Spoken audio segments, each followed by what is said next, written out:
সামনাসামনি একটা চেয়ার টেনে বসে। প্রিয়ার আম্মু এসে খাবার দিল আর বলতে লাগলো, আগামীকাল সকালবেলা সবাইকে মীরাদের বাসায় যেতে হবে, কারণ মীরার বিয়ে ঠিক হয়েছে। কালকে গায়ে হলুদ, তাই সকাল সকাল আমাদেরকে চলে যেতে বলেছে। তারপর সবাই খাবার খেতে শুরু করলাম। আর এই সুযোগে মীরা আপুর পরিচয়টা দিয়ে দিই। মীরা আপু হলো আম্মুর বড় বোনের মেয়ে, মানে আমার খালাতো বোন। আমার সাথেই পড়ে ইন্টার ফার্স্ট ইয়ারে। আগামীকাল ওনার গায়ে হলুদ, তাই আমাদের সবাইকে যেতে হবে। আমাদের সবার খাওয়া শেষ, যে যার রুমে চলে গেলাম। রুমে এসে কালকে যাওয়ার জন্য কাপড় গুছিয়ে নিয়েছিলাম। হঠাৎ ভাইয়া রুমে আসে, তাতে আমি অনেক ভয় পেয়ে যাই। বাবা, ভাইয়া তুমি এখন এখানে? কাল তো বিয়ে বাড়িতে যাবি তাই না? হ্যাঁ, যাব। যাবি তো ঠিক আছে, বিয়ে বাড়িতে অনেক ছেলে আসবে, তোকে যেন কোনো ছেলের সাথে কথা বলতে বা মেলামেশা করতে না দেখি। কেন, কথা বলে কি করবা? মেঘ কোনো কিছু না বলে একদম প্রিয়ার কাছে চলে আসে আর প্রিয়া ভয়ে চোখ বন্ধ করে ফেলে। মেঘ তার মুখ প্রিয়ার কানের কাছে নিয়ে দাঁতের দাঁত চেপে বলতে থাকে, যদি কথা বলিস তাহলে তোর এমন অবস্থা করব যা তুই ভাবতে পারবি না। আর হ্যাঁ, কাল আমার সাথে বাইকে করে যাবি, বুঝেছিস? ওকে। মেঘ প্রিয়ার কপালে একটা কিস করে বলল, গুড। আমি কিছু বললাম না। তারপর ভাইয়া চলে যায় আর আমি ঘুমিয়ে যাই। সকালে ঘুম থেকে উঠে ফ্রেশ হয়ে খাবার খেয়ে নতুন জামা পরে রুম থেকে বের হলাম। বের হয়ে দেখি ভাইয়াও রুম থেকে বের হয়েছে। আমি তো ভাইয়াকে দেখে প্রেমে পড়ে গেলাম। আজকে ভাইয়াকে এত সুন্দর লাগছে, কালো শার্ট, কালো প্যান্ট, কালো চশমা, কালো ঘড়ি, কালো জুতা, অনেক সুন্দর লাগছে। প্রিয়া মেঘের দিকে এইভাবে হাঁ করে তাকিয়ে থাকতে দেখে মেঘ বলল, আরে মুখটা তো বন্ধ করে দেখ আমাকে, মুখে তো মশা ঢুকবে, না জানি ঢুকেও পড়েছে হয়তো কয়টা। আমি ভাইয়ার কথায় লজ্জা পেয়ে মাথা নিচু করে দাঁড়িয়ে রইলাম। ভাইয়া আমার কাছে এসে, ওই স্যার, লজ্জা পেতে হবে না, এখন আসেন, সবাই তো চলে গেছে, শুধু তুই আর আমি আছি, তাড়াতাড়ি চল। আমি অবাক হয়ে বললাম, সবাই চলে গেছে মানে? মানে আমি সবাইকে বলছি চলে যেতে, তুই আমার সাথে যাবি। আমি সবাইকে এটা বলছি, তারপর তারা চলে যায়। ও আচ্ছা। এখন চল। আর কোনো কিছু না বলে তারা বাসা থেকে বের হলো। এরপর তারা বাইকে বসে পড়ল। প্রিয়া একটু দূরত্ব রেখে বসলো, তা দেখে মেঘ বলল, কিরে তুই দূরে বসছিস কেন? পড়ে যাবি তো। না, পড়বো না, তুমি চালাও। ওকে, বাট ধরে তো বসবি নাকি? পড়বো না, তুমি চালাও তো। ওকে। এরপর মেঘ বাইকে অনেক জোরে চালাতে থাকে। এতে প্রিয়া অনেক ভয় পেয়ে যায়। ভাই একটু আস্তে চালাও না, ভয় করে তো। তোর ভয় করলে আমার কি, আমি আস্তে চালাতে পারি না। আমি কিছু বললাম না, আর ভাইয়াও আস্তে চালাচ্ছেন না। তাই আমি কোনো কিছু না ভেবে ভাইয়াকে জড়িয়ে ধরলাম যাতে পড়ে না যায়। আমি জড়িয়ে ধরার পর ভাইয়া আস্তে আস্তে চালাতে থাকে। তখন আমি বুঝতে পারি ভাইয়া ইচ্ছে করে জোরে জোরে চালিয়েছে, যাতে আমি ভয় পেয়ে জড়িয়ে ধরি। কিন্তু আমি কিছু বললাম না, কারণ ভাইয়াকে জড়িয়ে ধরাতে ভালো লাগছিল। তাই কিছু না বলে ভাইয়ার পিঠে মাথা রেখে জড়িয়ে থাকলাম। প্রিয়া আর মেঘ বাইক থেকে নেমে বাসায় ঢুকতে যাবে, এমন সময় একটা মেয়ে এসে মেঘকে জড়িয়ে ধরে আর মেঘও মেয়েটাকে জড়িয়ে ধরে। এটা দেখে প্রিয়ার অনেক রাগ হচ্ছে, মন বলতাছে, শাকচুনির চুলগুলো ছিঁড়ে দিই, হাত দুইটা কেটে গলার মালা বানিয়ে ঝুলিয়ে দিই, লুচু মাইয়া একটা। মেঘ একটু পর মেয়েটাকে ছেড়ে দিয়ে বলল, প্রিয়া, ও হলো সারা, আমার ফ্রেন্ড। দেখতে পাচ্ছি কেমন ফ্রেন্ড আপনার। মেঘ কিছু বলতে যাবে, তার আগে প্রিয়া রুমে চলে যায়। রুমে এসে দরজা অফ করে খাটে বসে পড়ল। ফ্রিতে মেঘকে গালি দিতে লাগলো, শয়তান, লুচু, কুত্তা, বিলাই, ইঁদুর, কুমির, লেজ কাটা, টিকটিকি, তেলাপোকা, অ্যানাকোন্ডা, গন্ডার, লাল বাদুর, করলা। তোর চুল আমি চিরমু, তোরে আমি রান্না করে কুত্তারে খাওয়াবো। আচ্ছা, আমি কেন রাগ করছি? ওই মাইয়া ভাইয়াকে জড়িয়ে ধরলে আমার কি? আমি কেন রাগ করছি? আমি পাগল হয়ে গেলাম নাকি? যাই, বাবা একা একা এখানে বসে থেকে বক বক করলে ঠিকই পাগল হয়ে যাব। মীরার কাছে যাই, এটাই ভালো হবে। বক বক করতে করতে যাচ্ছি, হঠাৎ কারোর সাথে ধাক্কা খেয়ে পড়ে যাই। ও মা গো, আমার কোমর শেষ হয়ে গেল। সরি, আমি দেখি নাই, সরি। একটা ছেলে প্রিয়ার কাছে এসে বলল, প্রিয়া ছেলেটার দিকে তাকিয়ে ওকে ওকে ঠিক আছে। আচ্ছা আমার হাতটা ধরে উঠুন। প্রিয়া যখনই ছেলেটার হাত ধরতে যাবে ঠিক তখনই কোথা থেকে যেন মেঘ এসে প্রিয়াকে কোলে তুলে নেয়। এই কি ভাইয়া, আমাকে কোলে নিলেন কেন? ছাড়ুন বলছি আমাকে। মেঘ কিছু বলছে না, সোজা প্রিয়াকে রুমের দিকে নিয়ে যেতে থাকে। প্রিয়া ওই ছেলেটার দিকে তাকিয়ে দেখে সে বোকার মতো দাঁড়িয়ে আছে আর ভাবছে। শালা, তোর জন্য আমাকে ভাইয়ার কাছে শাস্তি পেতে হবে। মেঘ প্রিয়াকে রুমে এনে খাটের উপরে ফেলে দেয়, তারপর দরজাটা অফ করে দেয়। মেঘ ভাইয়া, দরজা অফ করলা কেন? আমাকে এখানে কেন নিয়ে আসলা? ভাইয়া কিছু বলছে না, শুধু আমার কাছে আসতে থাকে। তাই আমি খাট থেকে উঠতে যাব, তখন ভাইয়া আমাকে ধরে ফেলে। আমাকে খাটের উপর শুয়ে দিয়ে আমার দুহাত খাটের সাথে চেপে দিয়ে ধরে আমার উপর ভাইয়া শুয়ে পড়ে। ভাইয়া কি করছেন? ছেড়ে দিন আমাকে। আর কিছু বলতে পারল না প্রিয়া। মেঘ প্রিয়া ঠোঁটের সাথে ঠোঁট মিলিয়ে দেয়। প্রিয়া ছটপট করতে থাকে ছোটার জন্য, কিন্তু পারছে না। মেঘ যেন তার সব রাগ প্রিয়ার ঠোঁটের উপর ছাড়তেছে। অনেক চেষ্টা করেও মেঘকে সরাতে পারল না প্রিয়া। তারপর ছটপট করা বন্ধ করে দিল। একটু পর মেঘ ঠোঁট ছেড়ে গলায় একটা কামড় বসিয়ে দিল। প্রিয়ার সাথে সাথে কেঁপে ওঠে। মেঘ পাগলের মতো গলায় কিস করতে থাকে। কেন আমার সাথে এরকম করছেন? ছাড়েন বলছি। না, ছাড়বো না। আজকে তোর এমন অবস্থা করবো যে তুই কোনো ছেলের সাথে কথা বলা দূরের কথা, মুখটাও দেখাতে পারবি না। মানে? ভাইয়া কিছু বললো না, ছেড়ে দিল। আমি তাড়াতাড়ি উঠে জামা কাপড় ঠিক করতে থাকি। ভাইয়া আমার কাছে আবার যায়। ওই চোখ বন্ধ কর তো। কেন? সেটা তোকে জানতে হবে না। চোখ বন্ধ করতে বলছি, বন্ধ কর। আমি না বললে খুলবি না, বুঝেছিস? যদি খুলিস তাহলে খবর আছে। আমি ভয়ে কোনো কিছু না বলে চোখ বন্ধ করে ফেলি। ভাইয়া আস্তে করে আমার কাছে এসে আমার ঠোঁটে ঠোঁট মিলিয়ে দেয়। 2 মিনিট পর ছেড়ে দেয়। ভাইয়া একটা শাড়ি বের করে বলল, নে, এটা পরে নে। প্রিয়া চোখ খুলে বলে, শাড়ি কেন পরবো? পরতে বলেছি, পরে নে। আর জানিস না কেন পরবি? আজকে মীরার গায়ে হলুদ, সবাই শাড়ি পরবে, তাই তুই শাড়ি পরবি। কিন্তু আমি শাড়ি পরতে পারি না। আচ্ছা, চোখ বন্ধ কর। কেন? তোকে আমি যেটা বলেছি সেটা কর। প্রিয়া কোনো কিছু না বলে চোখ বন্ধ করে ফেলল ভয়ে। আর মেঘ প্রিয়ার কাছে এসে শাড়ি পরিয়ে দিতে থাকে। প্রিয়া কিছু বলতে যাবে তার আগে মেঘ বলল, কথা বললে খবর আছে। প্রিয়া আর কিছু বলল না। একটু পর, নে, কুচিটা গোছ। আমি কিছু বলছিলাম না, ভাবনার মাঝে ছিলাম, তাই কোনো কথা কানে যাচ্ছে না। আমি কথা বলছি না দেখে ভাইয়া নিজে কুচিটা গুজে দিল। আমি সাথে সাথে কেঁপে উঠে মেঘ ভাইয়াকে জড়িয়ে ধরলাম। ভাইয়া আমাকে ছাড়িয়ে কপালে একটা কিস করলো। শোন, শাড়ি তো পরেছিস, বারবার খেয়াল রাখবি পেট যাতে না দেখা যায়, বুঝেছিস? আর কোনো ছেলের সাথে কথা বলিস না, প্লিজ। এরপর ভাইয়া চলে যায়। আমিও রুম থেকে বের হয়ে যাই। বের হয়ে দেখি ওই ছেলেটা দাঁড়িয়ে আছে। আমাকে দেখে আমার কাছে আসছে। আমি কি করব বুঝতে পারছিলাম না, তাই সোজা দৌড় দিলাম, কিন্তু দৌড় দিয়েও শান্তি নেই। আবার কার সাথে জানি ধাক্কা খেলাম। আমি তাকিয়ে দেখি, কি রে, এইভাবে দৌড়াচ্ছিস কেন? না মানে এমনি। এমনি কেন? ওই যে আর কিছু বলতে পারলাম না। সারা শাকচুন্নিটা এসে হাজির। বাবু, তুমি এখানে দাঁড়িয়ে কি করছো? কই, কিছু করছি না তো।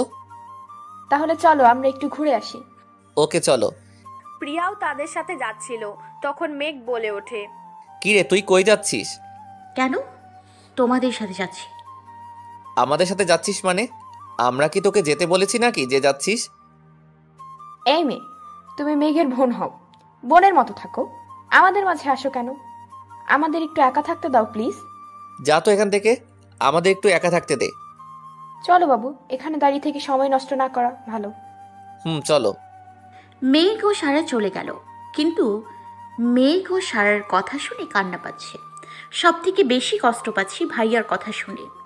ভাইয়া কিভাবে আমাকে এতগুলো কথা শোনালো। সারা মেয়েটা এত কিছু বললো, ভাইয়া কিচ্ছু বলল না। তার মানে আমি ভুল ভেবেছিলাম যে ভাইয়া আমাকে ভালোবাসে, কিন্তু না, ভাইয়া আমাকে ভালোবাসে না, সারাকে ভালোবাসে। ভাইয়া এতদিন শুধু আমার সাথে নাটক করেছে। এসব ভাবনার মাঝে কেউ পেছন থেকে আমাকে ডাক দিল। হাই, আমি আবির। পেছন ফিরে বললাম, ও আচ্ছা। আপনার নাম তো বললেন না। আমার নাম প্রিয়া। ও, আপনার কি মন খারাপ? না, মন খারাপ না। আমার কাছে লুকিয়ে লাভ নেই, আমি সব দেখেছি। দেখেছেন মানে কি দেখেছেন? এই যে তারা আপনাকে কিভাবে অপমান করলো সব দেখেছি আমি। ও আচ্ছা। আচ্ছা চলুন আমরা এক জায়গায় বসি বা ঘুরে আসি ফ্রেন্ড হিসেবে, আর আপনার মনটাও ভালো হয়ে যাবে। ওকে। তারপর প্রিয়া এবং আবির এক জায়গায় গিয়ে বসলো। অনেক কথা হলো তাদের মাঝে। প্রিয়ার কাছে অনেক ভালো মনে হলো ছেলেটা। প্রিয়া কথা বলার সময় হঠাৎ দেখলো মেঘ রাগী চোখে তাকিয়ে আছে।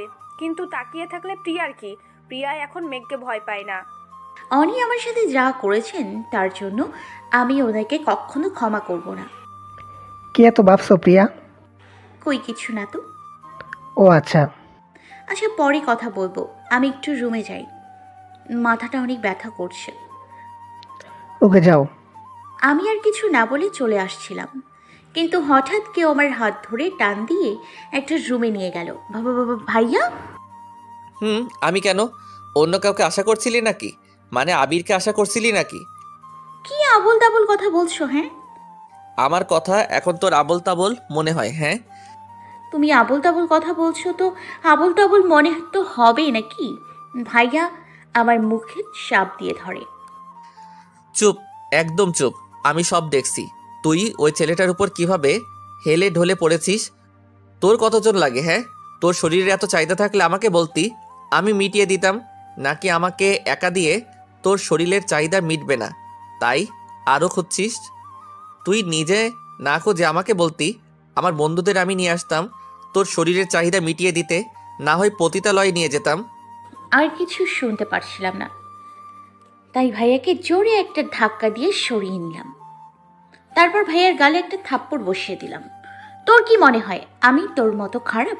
আরে শোন, আমি তোর মতো খারাপ না যে যাকে দেখবো তার সাথে ঢলাঢলি করব। ঢলাঢলি তো তুই করিস। প্রথম আমার সাথে ঢলাঢলি করে এখন সারা নামের মেয়েটার সাথে গিয়েছিস, আবার এখন আমার কাছে এসছিস। তোর মতো খারাপ আর কেউ নেই। আমার তোকে দেখে লজ্জা হচ্ছে। ছি! মেঘ প্রিয়াকে দেওয়ালের কাছে জোরে চেপে ধরে আছে। কি করছিস? আমার লাগছে, ছাড় আমাকে। লাগুক, আরও বেশি লাগুক। আমাকে দেখলে তোর লজ্জা হয় তাই না? আমি খারাপ তাই না? এবার দেখবি খারাপ কাকে বলে আর খারাপ কত প্রকার। এরপর আমার ঠোঁটের ওপর অত্যাচার করতে লাগলো। আমি ভাইয়ার থেকে ছাড়া পাওয়ার জন্য ছটপট করেই চলেছি, কোনো থামাথামি নেই। আমার এমন নড়াচড়ায় কিস করতে ব্যাঘাত হচ্ছে ভাইয়ার, তাই এক হাতে আমার চুলের মুঠি শক্ত করে ধরে নিজের সাথে টেনে চেপে ধরে আমার ঠোঁট আরও জোরে জোরে কামড়াতে থাকে। আমাকে চেপে ধরায় এতে করে ওনার সুবিধা হলেও আমি বেশ ব্যথা পাচ্ছিলাম। তাছাড়া কোনো রকম নড়াচড়াও আমার সাধ্যের বাইরে ছিল। কি করব কিছু ভেবে না পেয়ে দমে যাই আমি। তার হাত আমার শাড়ির ভেতর আমার উন্মুক্ত কোমর জোরে বিচরণ করছে, অন্য হাতে টেনে টেনে ঠোঁট কামড়িয়ে কিস করছে।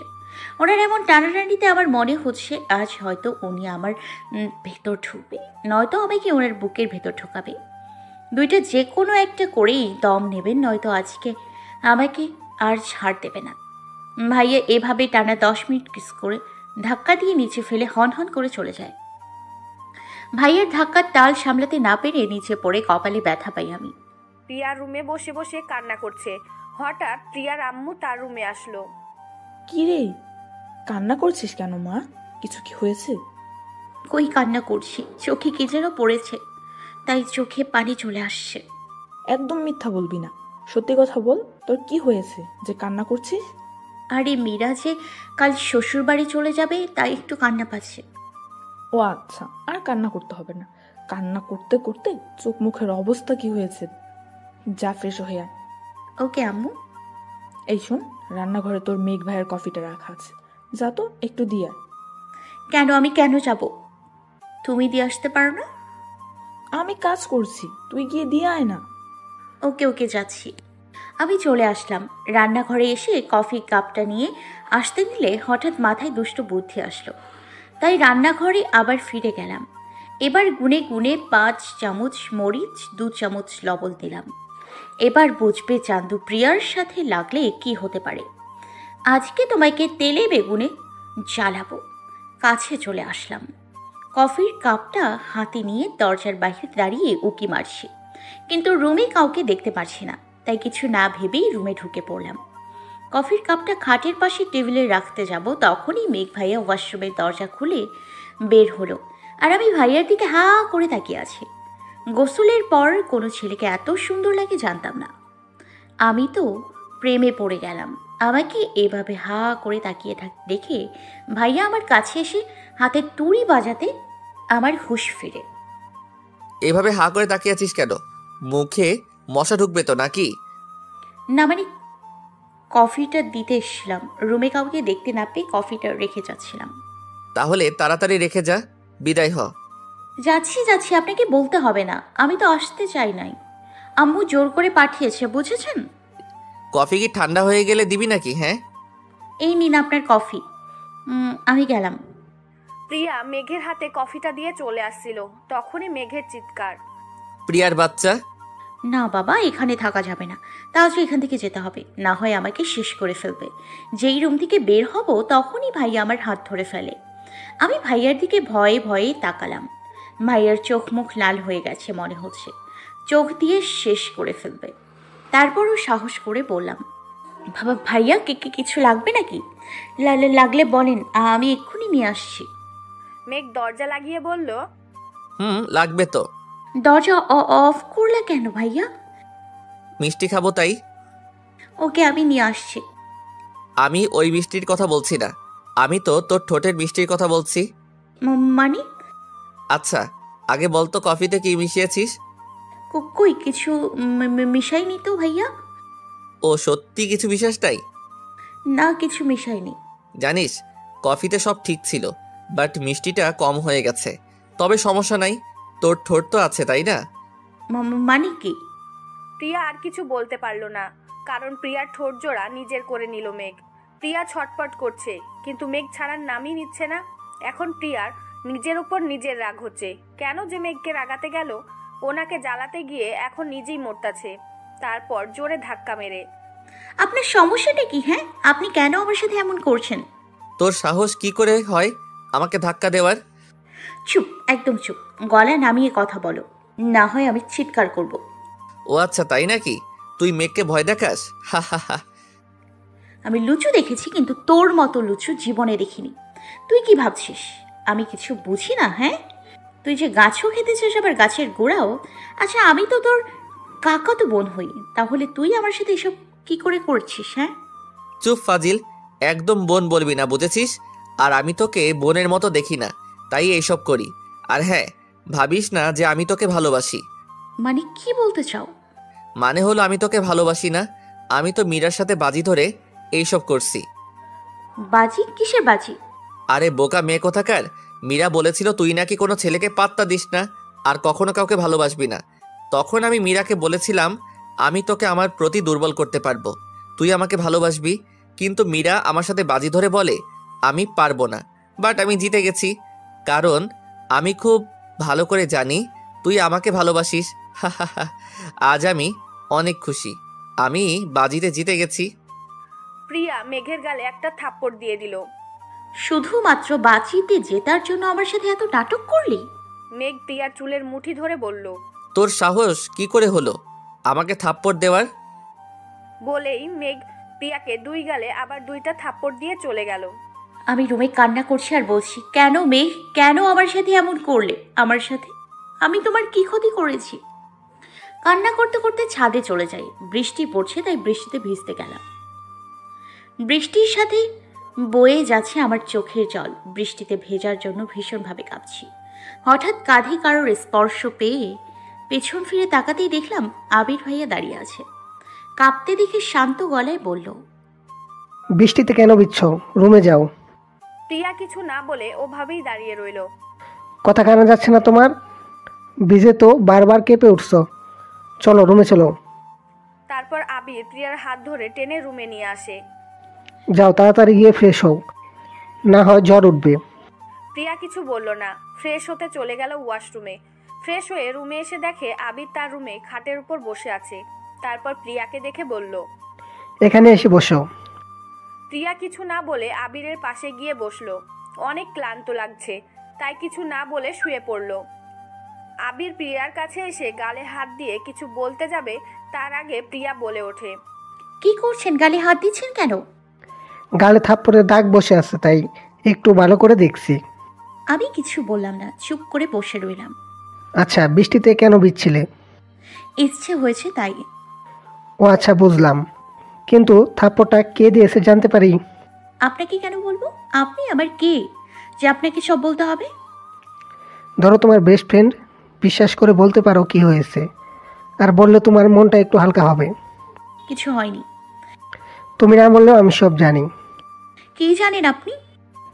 এই যে তুমি মেঘ ভাইয়াকে ভালোবাসো, কিন্তু মেঘ ভাইয়া তোমাকে ভালোবাসে না। আপনি কি করে জানেন?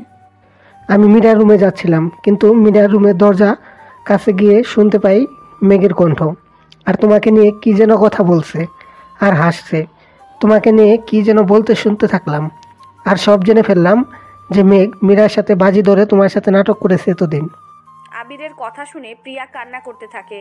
আবির প্রিয়াকে কান্না করতে দেখে প্রিয়ার গালে হাত দিয়ে বলতে লাগলো, এই বোকা মেয়ে, কান্না করছো কেন? হ্যাঁ, কান্না থামাও বলছি, না হয় থাপ্পড় দেব। আমি আরো জোরে জোরে কান্না করতে থাকলাম। এবার উনি রেগে চিৎকার করে বললেন। তোমাকে কান্না থামাতে বলছি না? আমি ভয়ে কান্না করা বন্ধ করে ফেললাম। আচ্ছা প্রিয়া, কান্না করলে কি সব কিছু সমাধান হবে? আর তুমি কান্না করছো ওই ছেলেটার জন্য যে কিনা তোমাকে ব্যবহার করেছে। তুমি কার জন্য কান্না করছো? যে তোমাকে ভালোবাসে না। প্রিয়া, তুমি এই খারাপ ছেলের জন্য কি নিজের জীবনটা শেষ করে দিবে নাকি? তোমার যদি কিছু হয়ে যায় তাহলে তোমার বাবার কি হবে বলো তো? দেখো প্রিয়া, ওই ছেলের জন্য নিজেকে শেষ না করে মা বাবার জন্য বাঁচতে শিখো। নিজের জীবনটাকে এভাবে শেষ করে দিও না প্লিজ। আর হ্যাঁ, একদিন দেখবে মেঘ তোমাকে অনেক ভালোবাসবে। এখন হয়তো বুঝে না, কিন্তু যেদিন বুঝবে সেই দিন ছুটে আসবে তোমার কাছে। সত্যি বলছেন তো ভাইয়া? হুম, সত্যি বলছি। তবে এখন থেকে মন দিয়ে পড়াশোনা করো, এইসব বাদ দিয়ে। ওকে ভাইয়া। আচ্ছা এখন আসো, একটু ঘুরে আসি, তোমার মনটা ভালো হয়ে যাবে। ওকে চলেন। প্রিয়া আর আবির বাসা থেকে বের হতে যাবে, তখন মেঘ পিছন থেকে ডাক দিলেন, প্রিয়া কোথায় যাচ্ছিস? ঘুরতে যাচ্ছি আবির ভাইয়ের সাথে। আবির ভাইয়া চলো। তুই কোথাও যাবি না, বুঝেছিস? আপনি কে যে আমাকে এখন আপনার কথা শুনতে হবে? আর হ্যাঁ, আপনি আমার ভাই হন, ভাইয়ের মতো থাকেন, বুঝেছেন? আমি কি করব না করব, কোথায় যাব, এটা আমার ব্যাপার। সেই সব নিয়ে আপনাকে মাথা ঘামাতে হবে না। চলো আবির ভাইয়া, আমরা যাই। মেঘকে কিছু বলার সুযোগ না দিয়ে আবিরের হাত ধরে প্রিয়া চলে গেল। প্রিয়া আর আবির পাশাপাশি হাঁটছে। হঠাৎ প্রিয়ার নজর পড়ল কিছু দূরে মেঘ আর সারা দুজনের হাত ধরে হাঁটছে, তবে প্রিয়ার দিকে রাগী চোখে তাকিয়ে আছে। প্রিয়া, কি হয়েছে? দাঁড়িয়ে পড়লে কেন? আবির ভাইয়াকে আঙুল দিয়ে ইশারা করে মেঘ ভাইয়াকে দেখালাম, ওই দিকে দেখেন। ওমা, তারা এখানে কি করছে আজব? আমিও সেটাই ভাবছি। আচ্ছা বাদ দাও ওদের কথা, এখন চলো হাঁটি, তাদের থেকে দূরে থাকা ভালো। আমি আর কিছু বললাম না, হাঁটতে থাকলাম। হঠাৎ কিছু একটার সাথে পা লেগে পড়ে যায়। আহ! প্রিয়া, কি হলো? পড়লে কিভাবে? আর কোথায় ব্যথা পেলে? পা একটু ব্যথা পেয়েছি আর কি। প্রিয়ার চিৎকার শুনে মেঘ দৌড়ে চলে আসলো। প্রিয়া তুই ঠিক আছিস তো? হ্যাঁ ঠিক আছে। আবির ভাই আমার হাতটা ধরবে প্লিজ? হাত দাও। আবির ভাইয়ার হাত ধরলাম, কিন্তু উঠতে পারলাম না। তাই মেঘ ভাইয়া আমার কাছে আসতে লাগলো। তখন আবির ভাইয়া আমাকে কোলে তুলে নিল। এটা দেখে মেঘ ভাইয়ার চোখ মুখ লাল হয়ে যায়, কিন্তু কিছু বলছে না। আবির আমাকে কোলে নিয়ে বাসার দিকে হাঁটা শুরু করলো। হঠাৎ মেঘ ভাইয়ার সামনে এসে বলল, আবির প্রিয়াকে নামাও। কেন নামবে শুনি? কেন জানিস না? তোকে এইভাবে আবির কোলে করে নিয়ে গেলে সবাই খারাপ ভাববে, আর সবাই বলবে মেঘের বোন অন্য একটা ছেলের কোলে করে বাসায় আসে, এবং আমাদের সবার মান সম্মান নিয়ে টানাটানি হবে। আর আমি তো এটা হতে দিতে পারি না, তাই না? কিন্তু প্রিয়াকে কুল থেকে নামিয়ে দিলে পায়ে ব্যথা নিয়ে কিভাবে বাসায় যাবে? সেটা তোমাকে চিন্তা করতে হবে না, আমি আছি তো। আবির আর কিছু বলল না, প্রিয়াকে নামিয়ে দিল। সাথে সাথে মেঘ প্রিয়াকে কোলে তুলে নিয়ে হাঁটা শুরু করলো। প্রিয়া কিছু বলতে যাবে, তার আগে মেঘ বলে উঠল, কথা বললে ফেলে দিব। কোমর ভাঙতে না চাইলে চুপ করে থাকো। প্রিয়া আর কিছু বলল না, ভয়ে চুপ করে রইল। ভাই আমাকে কোল থেকে নামা, না হয় আমি চিৎকার করব। প্রিয়ার বলতে যতক্ষণ দেরি হলো না, মেঘ তার আগেই প্রিয়াকে তার কোল থেকে ফেলে দিতে দেরি হলো না। ও মা গো, আমার কোমর শেষ গো, আমার আর বিয়ে হবে না গো, আমাকে কে বিয়ে করবে গো? ওই চুপ, কি আবল তাবল বকছিস? পাগল হয়ে গেলি নাকি? পাগল আমি হই নাই, তুই হইছস। আমাকে ফেলে দিলে কেন? হ্যাঁ, তোর জন্য আমার কোমরটা ভেঙে গেছে জানোয়ার। চুপ, এতে আমার কি দোষ? তুই তো বললি তোকে ছেড়ে দিতে, তাই ছেড়ে দিছি। আর এখন আমার দোষ দিতেছস? তাই বলে এমনি ফেলে দিবি আজব? ফেলে দিছি, কারণ আবির যখন কোলে নিছে তখন তো কিছু বলিস নাই, আর আমি কোলে নেওয়াতে লাফালাফি করা শুরু করেছিস। আবির কোলে নেওয়াতে মজা পাইছিলি নাকি? কি সব বলছেন? হ্যাঁ, সব ছেলে কি আপনার মতো মনে করেন নাকি? হ্যাঁ, আপনি যেমন খারাপ সবাইকে আপনার মতো খারাপ ভাববেন নাকি? চুপ, একদম চুপ। আর একটা কথা বললে এখানে পুঁতে রেখে যাব। আমি আর ভয়ে কিছু বললাম না, ভয়ে চুপ হয়ে গেলাম। মেঘ যখনই আমাকে আবার কোলে নিতে যাবে, সারা ডাইনিটার সামনে এসে হাজির। মেয়ে কি করছিস ওই মেয়ের সাথে? এই মেয়েকে কোলে নিতে যাচ্ছিস কেন? নিন, আপনার জানেমান চলে এসছে, এখন আপনি যেতে পারেন। প্রিয়া চুপ কর। আর সারা, প্রিয়া পায়ে ব্যথা পেয়েছে, হাঁটতে পারছে না, এর জন্য কোলে। মেঘকে কিছু বলতে না দিয়ে সারা বলে ওঠে, তাই বলে তুই মেয়েটাকে কোলে নিতে যাবি? আচ্ছা হয়েছে, আপনাদের এর ঝগড়া করতে হবে না, আপনারা চলে যান, আমি নিজে বাসায় চলে যেতে পারবো। কিন্তু কোনো কিন্তু নয় মেয়ে, বাসায় চল। ওকে নিয়ে তোর চিন্তা করতে হবে না, ও নিজে চলে যেতে পারবে। বলো তো, তাহলে তুই কেন তুই চিন্তা করছিস? বাসায় চল। সারা আপু ঠিক বলছে, আমাকে নিয়ে চিন্তা করতে হবে না, আপনি চলে যান বাসায়। ভাইয়া আর কিছু বলল না, সারার হাত ধরে চলে যাচ্ছে, আর আমি মেঘ ভাইয়ার যাওয়ার দিকে চেয়ে আছি।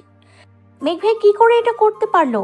আমি বলেছি বলে চলে যাবে, আমাকে এই অবস্থায় রেখে?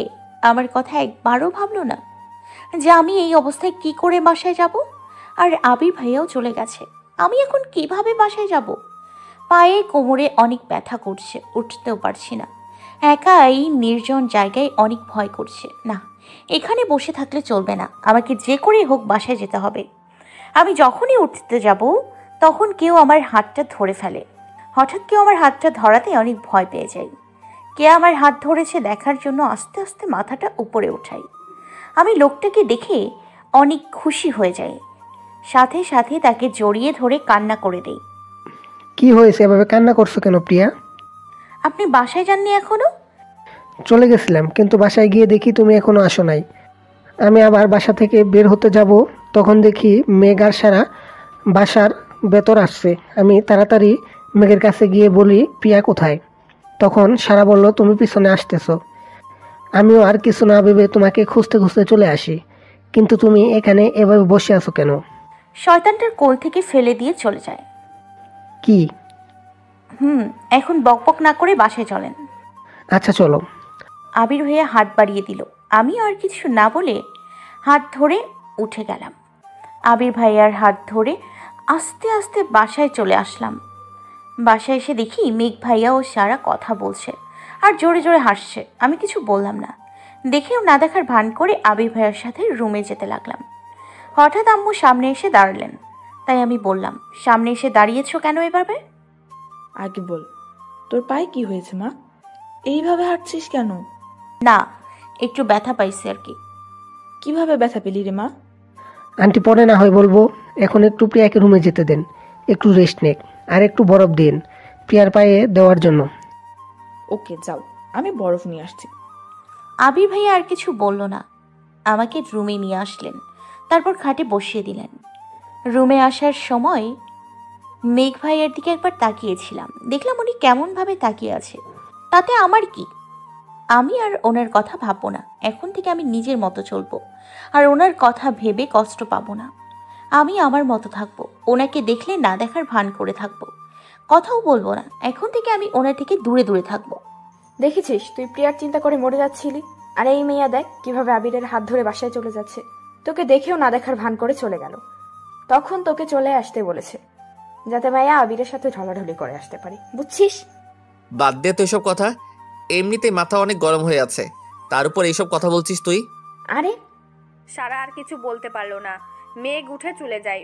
সারা মনে মনে বলল, আমি জানি মেয়ে তুমি প্রিয়াকে ভালোবাসতে চলেছো, কিন্তু আমি তো সেটা হতে দিব না, কারণ আমি যে তোমাকে অনেক ভালোবাসি। আম্মু বরফ দিয়ে যায় আবিরের কাছে, কারণ আবির বলেছে উনি আমার পায়ে লাগিয়ে দেবে। আমি না করেছি, তারপরেও উনি আমার পায়ে দিয়ে দিচ্ছেন। আর এমনিতেই আমি নিজের পায়ে নিজে দিতে সমস্যা হতো, এই জন্য চুপচাপ বসে রইলাম। আর দরজার দিকে আর চোখে তাকাচ্ছি মেঘ ভাইয়াকে দেখার জন্য। একটু পর দেখি মেঘ ভাইয়া নিজের রুমে যাচ্ছেন, বাট কি মনে করে আমার দরজার সামনে এসে দাঁড়ালেন। আমি দেখেও না দেখার ভান করে রইলাম। মেঘ ভাই আমার রুমে আসে আর আবিরকে বলল, আবির, তোমাকে মীরা ডাকছে।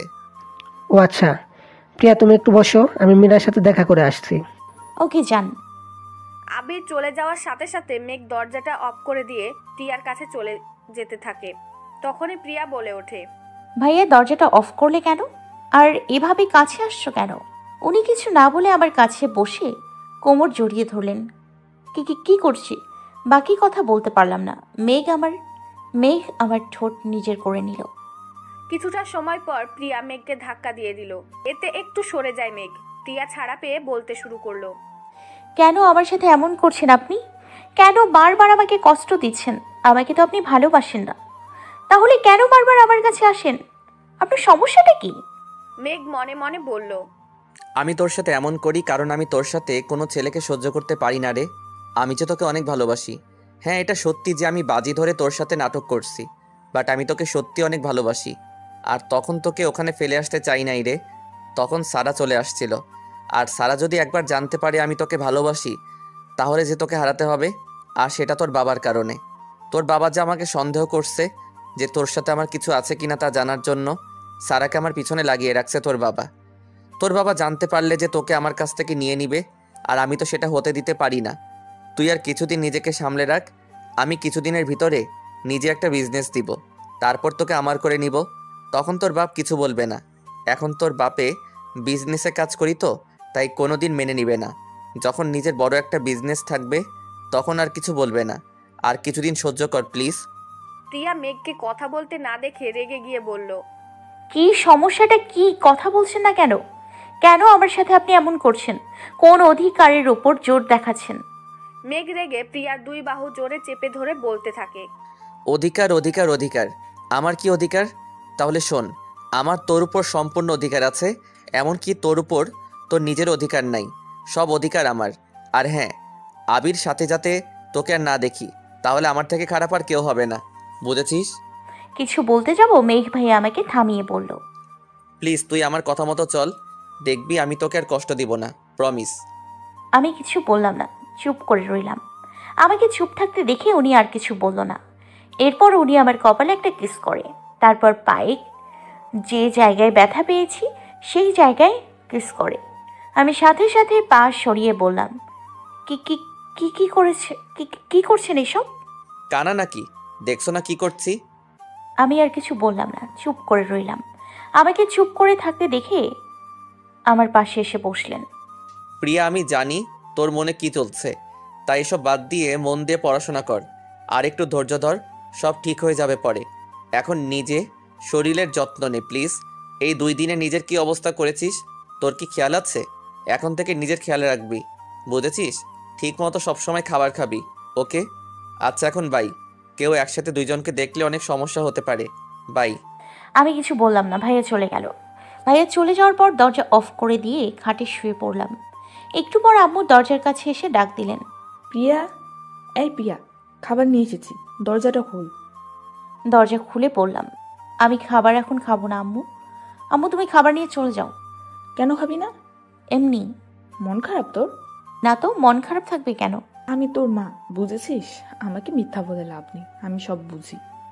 খাটে বসে বললাম, কি জানো তুমি? আমি সব জানি। কি জানো সেটা বলো। তুই মেঘকে ভালোবাসিস, তাই না? কি সব আবোল তাবোল কথা বলছো? আমি কেন মেঘ ভাইয়াকে ভালোবাসতে যাবো? আজব। আমার কাছে লুকিয়ে লাভ নেই। আর এমনিতেও আমারও মেঘকে ভালো লাগে, তোর সাথে একদম মানাবে। আর একটা কথা, সারা মেয়েটা তোকে এত অপমান করে তুই কিছু বলিস না কেন? একটা কথা মাথায় রাখবি, সারা এই বাড়ির মেহমান আর তুই এ বাড়ির মেয়ে। ওই মেয়ের থেকে তোর অধিকার বেশি, তাই ওই মেয়ে কিছু বললে চুপ করে থাকবি না। আচ্ছা, খেয়ে আয়, আমি গেলাম। ওকে যাও। আম্মু চলে যায়। আমি শুয়ে শুয়ে আম্মুর কথাগুলো ভাবতে লাগলাম। আম্মু তো ঠিকই বলেছে, এটা তো আমাদের বাড়ি, আর সারা তো এই বাড়ির মেহমান। তাহলে আমি কেন সারার অপমান মুখ বুঝে সহ্য করব? না, আমাকে চুপ থাকলে হবে না। আমি চুপ করে থাকলে আমাকে আরো বেশি অপমান করবে। আর সারার থেকে আমার বেশি ভাইয়ার প্রতি অধিকার আছে। আজকে থেকে আর সহ্য করব না স্যার অপমান। আচ্ছা আগে খেয়ে নি, পেটের ইঁদুরগুলো দৌড়চ্ছে। একটু পর খাবার খেয়ে নিচে গেলাম। নিচে গিয়ে দেখলাম সারা মেঘ ভাইয়ার পাশে বসে আছে। তাই অনেক রাগ হলো। সোজা গিয়ে বলতে লাগলাম, আপনার কি লজ্জা শরম বলতে কিছু নেই? এভাবে একটা ছেলের সাথে বসে ঢলাঢলি করে বসে আছেন। কি, তোমার সাহস তো কম না, আমাকে এসব কথা বলছো? আপনারও তো সাহস কম না? আমাদের বাসায় দাঁড়িয়ে আমার সাথে গলা উঁচু করে কথা বলছেন? নাকি ভুলে গেছেন যে আপনি আমাদের বাসার মেহমান? তুমি আমাকে অপমান করছো, আমি তোমাকে। বলেই সারা প্রিয়াকে থাপ্পড় দিতে যাবে, অমনি প্রিয়া সারার হাত ধরে ফেলে। সাথে সাথে সারাকে একটা থাপ্পড় দিয়ে দেয়। মেহমান মেহমানের মতো থাক, না হয় ঘাড় ধাক্কা দিয়ে বের করে দিব। এমন কাণ্ডে সবাই অবাক হয়ে প্রিয়ার দিকে তাকিয়ে আছে, এমনকি মেঘও তাকিয়ে আছে, কিন্তু কিচ্ছু বলছে না। তুই আমাকে থাপ্পড় দিলি? সারা প্রিয়ার কাছে এসে থাপ্পড় দিতে যাবে, তখন মেঘ সারার হাত ধরে ফেলে। মেঘ, তুই আমার হাত ধরছিস? হ্যাঁ ধরেছি। এই মেয়েটা আমাকে এত কিছু বললো, তুই এই মেয়েটাকে কিছু না বলে তুই আমার হাত ধরেছিস? প্রিয়া তো কোনো ভুল করে নাই, যা করছে ঠিকই তো করছে। তুই মেহমান মেহমান হিসেবে থাকবি, তা না করে বাড়ির মালিক সাজতে যাস কেন? আর তুই কোন সাহসে প্রিয়ার গায়ে হাত উঠাতে যাস? মেঘ, তুই আমাকে এই মেয়ের জন্য অপমান করেছিস। আমি তোকে অপমান করছি না, মনে করে দিচ্ছি এই বাড়িটা প্রিয়ার বাবার। আর প্রিয়া হলো প্রিয়ার বাবার আদরের একমাত্র মেয়ে এবং পরিবারেও আদরের মেয়ে। এই পর্যন্ত প্রিয়াকে কেউ থাপ্পড় মারা তো দূরের কথা, একটা ধমকও দেয় না, কারণ প্রিয়া প্রিয়ার বাবার আদরের মেয়ে। তার ভয় তার মেয়ে ভুল করলেও কেউ কিছু বলে না। আর তোর কপাল ভালো, প্রিয়ার বাবা এখানে নেই। যদি এখানে থাকতো তাহলে তোকে মেরে কবর দিয়ে দিত। প্রিয়ার আম্মু সারার সামনে দাঁড়িয়ে বলল, মেঘ ঠিক বলেছে, এ বাড়িতে আসার পর থেকে তুমি আমার মেয়েকে অপমান করে চলেছো, কিন্তু কিছু বলি নাই, শুধু মেহমান বলে। আর আজকে তুমি আমার মেয়ের গায়ে হাত উঠাতে চেয়েছো, তাই আর না, এই মুহূর্তে বাসা থেকে বের হয়ে যাও। আন্টি সরি, এবারের মতো মাফ করে দিন প্লিজ আন্টি, আমি বুঝতে পারিনি। দেখো, আমি এত কিছু জানি না, আর এমনিতে প্রিয়ার বাবা একবার যদি জানতে পারে তাহলে তোমার কি অবস্থা হবে সেটা একমাত্র আল্লাহ ভালো জানে। তাই প্রিয়ার বাবা বাসায় আসার আগেই তুমি চলে যাও। কিন্তু আন্টি। প্রিয়া সারাকে থামিয়ে তার আম্মুকে বলল, থাক আম্মু, থাকতে চেষ্টা থাক। এমনিতেই তো আর 2 দিন আছে অনুষ্ঠানের। অনুষ্ঠান শেষ হলে তো চলে যাবে। থাকতে চাইছে থাকতে দাও। আচ্ছা, তুই যেহেতু বলছিস তাহলে থাক, কিন্তু এরপর আবার ঝামেলা করলে কিন্তু তোর কোনো কথা শুনবো না, বলে দিলাম। আর ঝামেলা করবে না, তুমি যাও তো, কাজ করো। হ্যাঁ আন্টি, আমি আর ঝামেলা করব না, আমি আমার ভুল বুঝতে পেরেছি। প্রিয়ার আম্মু কোনো কিছু না বলে চলে যায়, আর প্রিয়াও তার রুমে চলে যায়। আর এদিকে সারা মনে মনে ভাবতেছে, বাহ প্রিয়া, তুমি তো দেখি নিজের পায়ে নিজে আঘাত করলা। তোর কি মনে হয় আমি এমনি এমনি এখানে থাকবো? এত অপমানের পরেও বোকা মেয়ে, আজকে তোর জন্য আমাকে যে এত অপমান হতে হয়েছে, তার জন্য আমি কি তোকে এমনি এমনি ছেড়ে দেবো নাকি? এই 2 দিন দেখ আমি তোর অবস্থা কি করি। আমি আজকের অপমানের জন্য প্রতিশোধ নিব। প্রিয়া রুমে এসে শুয়ে পড়ল আর মনে মনে বলতে লাগলো, আজ আমার অনেক শান্তি লাগছে। ওই শাকচুনিটাকে থাপ্পড় দেয়, আমাকে অপমান করে, তাই না? আর সব থেকে বেশি খুশি লাগছে মেঘ ভাইয়া আমার হয়ে সারা শাকচুনিটাকে অপমান করছে। হ্যাঁ, এই আনন্দে একটু নাচ করার দরকার। যেই বলা সেই কাজ। কিচ মেরি ফটো, তোর বাপে চালায় অটো, তোর মায়ে চালায় হুন্ডা, তোর 14 গোষ্ঠী গুন্ডা। জোরে জোরে গান গাইছি আর আবল তাবল নাচছি। নাচতে নাচতে হঠাৎ কিছু একটার সাথে ধাক্কা খেয়ে পড়ে যায়। ও মাগো, এখানে খাম্মা আসলো কোথা থেকে? হ্যাঁ, আমার কোমরটা শেষ হয়ে গেল গো। সবাই কিছু কি আমার কোমরটা দেখে না নাকি যে এইবারও ব্যথা দিল গো? এই চুপ, গরুর মতো চিৎকার করছিস কেন? আবার আমাকে কি বললি আমি খাম্বা? আমাকে তোর কোন দিক দিয়ে খাম্বা মনে হলো? কারোর কথা শুনে মাথাটা তুলে উপরের দিকে তাকালাম। এটা তো মেঘ ভাইয়া। ওনার চোখ মুখ একেবারে লাল হয়ে আছে। আমার মনে হয় আমি আজকে শেষ। কেন যে নাচতে গিয়েছিলাম মনে মনে বলছি। আমাকে চুপ থাকতে দেখে ভাইয়া আরো রেগে যান। কি রে, কথা কানে যায় না নাকি কানে শুনিস না ফাজিল? না মানে আসলে আমি তোমাকে বলি নাই খাম্মা। তাহলে কাকে বলেছিস? এখানে তো আমি আর তুই ছাড়া আর কাউকে দেখতে পারছি না। আরে আমি তো তোমাকে বলি নাই, আমি তো আমাকে বলেছি। আসলে আমার মাথায় না একটু সমস্যা আছে আর কি, কখন কি বলি নিজেই জানি না। আমি তোমাকে বলি নাই, বিশ্বাস করো। তাহলে তুই বিশ্বাস করলি তোর মাথায় সমস্যা আছে? তখন প্রিয়া মনে মনে বলতে থাকে, এ মা, এ তো আসলেই একটা বিলাই, আমার কথায় আমাকেই ফাঁসিয়ে দিল। না মানে হয়েছে কি, কি হয়েছে কি বল? জানি না কি হয়েছে।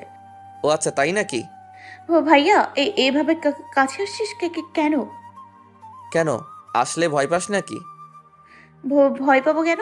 আমি তো এমনি বলছি, কাছে আসছিস কেন এইভাবে। মেঘ প্রিয়ার কাছে এসে তার কোমর জড়িয়ে ধরে, সাথে সাথে চোখ বন্ধ করে ফেলে প্রিয়া। মেঘ আস্তে আস্তে তার মুখ প্রিয়ার কানের কাছে এনে ফিসফিস করে বলে, সত্যি ভয় পাচ্ছিস না আমাকে? আর তোর এত সাহস কবে থেকে হলো রে? ছাড়েন আমাকে প্লিজ। যদি না ছাড়ি তাহলে?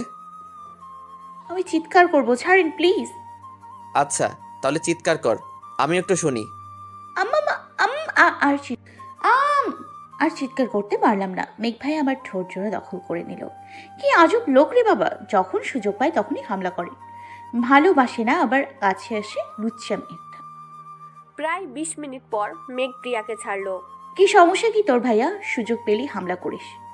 ভালো যেহেতু বাসেন না, তাহলে কাছে আসেন কেন?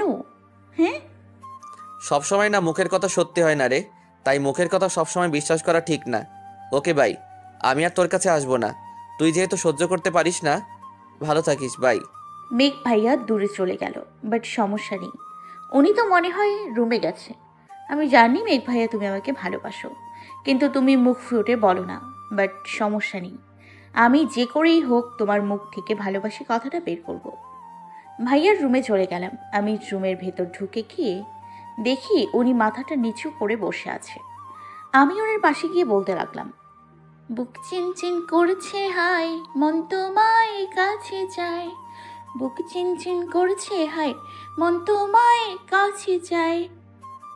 এই তুই এখানে কেন? আর কি আবল তাবল বলছিস? প্রিয়া মেঘের কথা শুনেও না শোনার ভান করে আবারও বলল, কাছে এসো, কাছে এসো, এসো কাছে না। ওই তুই কি গাঞ্জা খাইছস নাকি যে এমন করতাছস? এখনো খাই নাই, বাট খাবো মনে হয়। কি? কি না জি। তুই পাগল হয়ে গেলি নাকি? কি সব বলছিস তুই জানিস? দেখ, ভালোই ভালোই বলছি, এখান থেকে যা, আমার মাথা খারাপ করবি না, এখান থেকে যা। প্রিয়া মেঘের একদম কাছে গিয়ে তার কানের কাছে মুখ নিয়ে ফিসফিস করে বলতে লাগলো, যাচ্ছি যাচ্ছি, আপনাকে বলতে হবে না, আবির আমার জন্য অপেক্ষা করছে। আবির অপেক্ষা করছে মানে? মানে হলো আমি আর আবির আজকে একটু ঘুরতে যাব, তাই অপেক্ষা করছে। মেঘ প্রিয়ার 2 বাহু জোরে ধরে বলতে লাগলো, কি কইলি তুই? তোর সাহস কি করে হয় আবিরের সাথে ঘুরতে যাবি? তোকে অধিকার কে দিছে? খুন করে ফেলমু আবিরের সাথে ঘুরতে গেলে। ও তাহলে কথা বলতে পারবো আবিরের সাথে, তাই না? না, কথাও বলবি না, যা কথা বলবি আমার সাথে, শুধু আমার সাথে কথা বলবি। কিন্তু তুমি তো আমার সাথে কথা বলবে না বলে দিয়েছো, তাহলে আমি কি করে কথা বলবো তোমার সাথে? আমি বলেছি বলে কি তুই কথা বলবি না নাকি? ছাড়েন আমাকে, আমি ব্যথা পাচ্ছি তো নাকি? উনি আমার কথা শুনে ছেড়ে দিলেন, আর আমিও কিছু না বলে চলে আসলাম, কারণ ওনার রুমে থাকা মানে নিজের শনিয়ানা, এক নাম্বার লুচু, কখন আবার কি করে বসে কে জানে। আজ মীরা চলে যাবে শ্বশুর বাড়ি, একটু দেখা করে আসি, তারপর মীরার রুমে চলে গেলাম।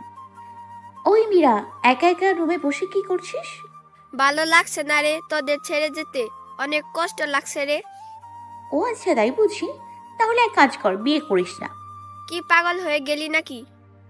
পাগল হব কেন, তুই বলছিস আমাদের ছাড়া ভালো লাগবে না, তাই বলছি সারা জীবন বিয়ে না করে বসে থাক পেতনি। এভাবে অনেক কথা বলে রুমে চলে আসলো প্রিয়া। শুয়ে আছে চোখ বন্ধ করে, হঠাৎ মনে হলো কেউ তার পাশে শুয়ে আছে। তখন সে আস্তে আস্তে চোখ খুলে পাশে তাকিয়ে দেখে মেঘ তার পাশে শুয়ে আছে আর ঠোঁট কামড়িয়ে তার দিকে কেমন করে তাকিয়ে আছে। প্রিয়া মেঘকে দেখে এক লাফ দিয়ে উঠে বসলো। এই কি আপনি এখানে? অন্য কাউকে আশা করছিলি নাকি? বাজে কথা একদম বলবেন না, বুঝেছেন? আর আপনি আমার রুমে কি করছেন, তাও আমার পাশে শুয়ে আছেন? আরে মনে নাই তখন তুই আমার রুমে গিয়ে কি বলেছিলি? কি বলেছিলাম আমি? আরে তুই বলেছিলি যে কাছে এসো, কাছে এসো, কাছে এসো, কাছে এসো না।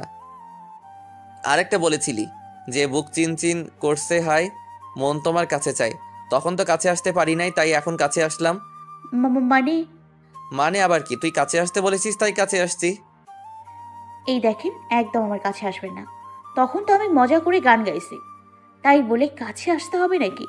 আমার রুম থেকে বের হয়ে যান, ভালোই ভালোই বলছি। তা বললে কি হয় নাকি?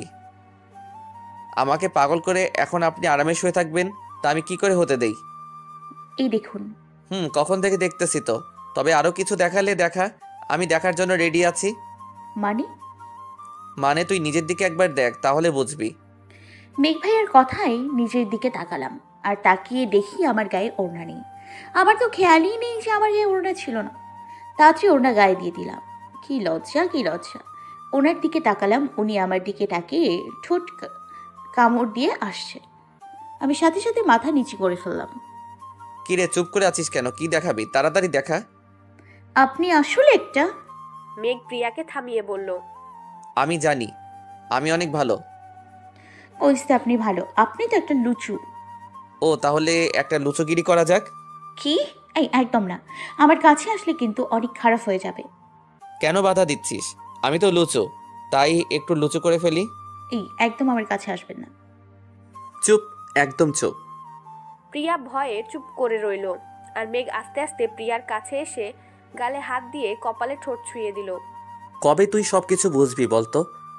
দরজাটা বন্ধ না করে রুমে শুয়ে আছিস, তাও আবার ওড়না গায়ে নাই। আমি যদি তোর রুমে না এসে অন্য কেউ আসতো তাহলে কি হতো বল? যদি আবির রুমে চলে আসতো তাহলে কি হতো? একবার ভেবে দেখেছিস? তুই এখন আর ছোট নেই যে রুমের দরজা খোলা রেখে ঘুমাবি। এখন অনেক বড় হয়েছিস, তাই সবসময় দরজা বন্ধ করে রাখবি, বুঝেছিস? বুঝেছি, আর এমন ভুল হবে না কখনো। সত্যি বলছিস তো? না, মিথ্যে বলছি।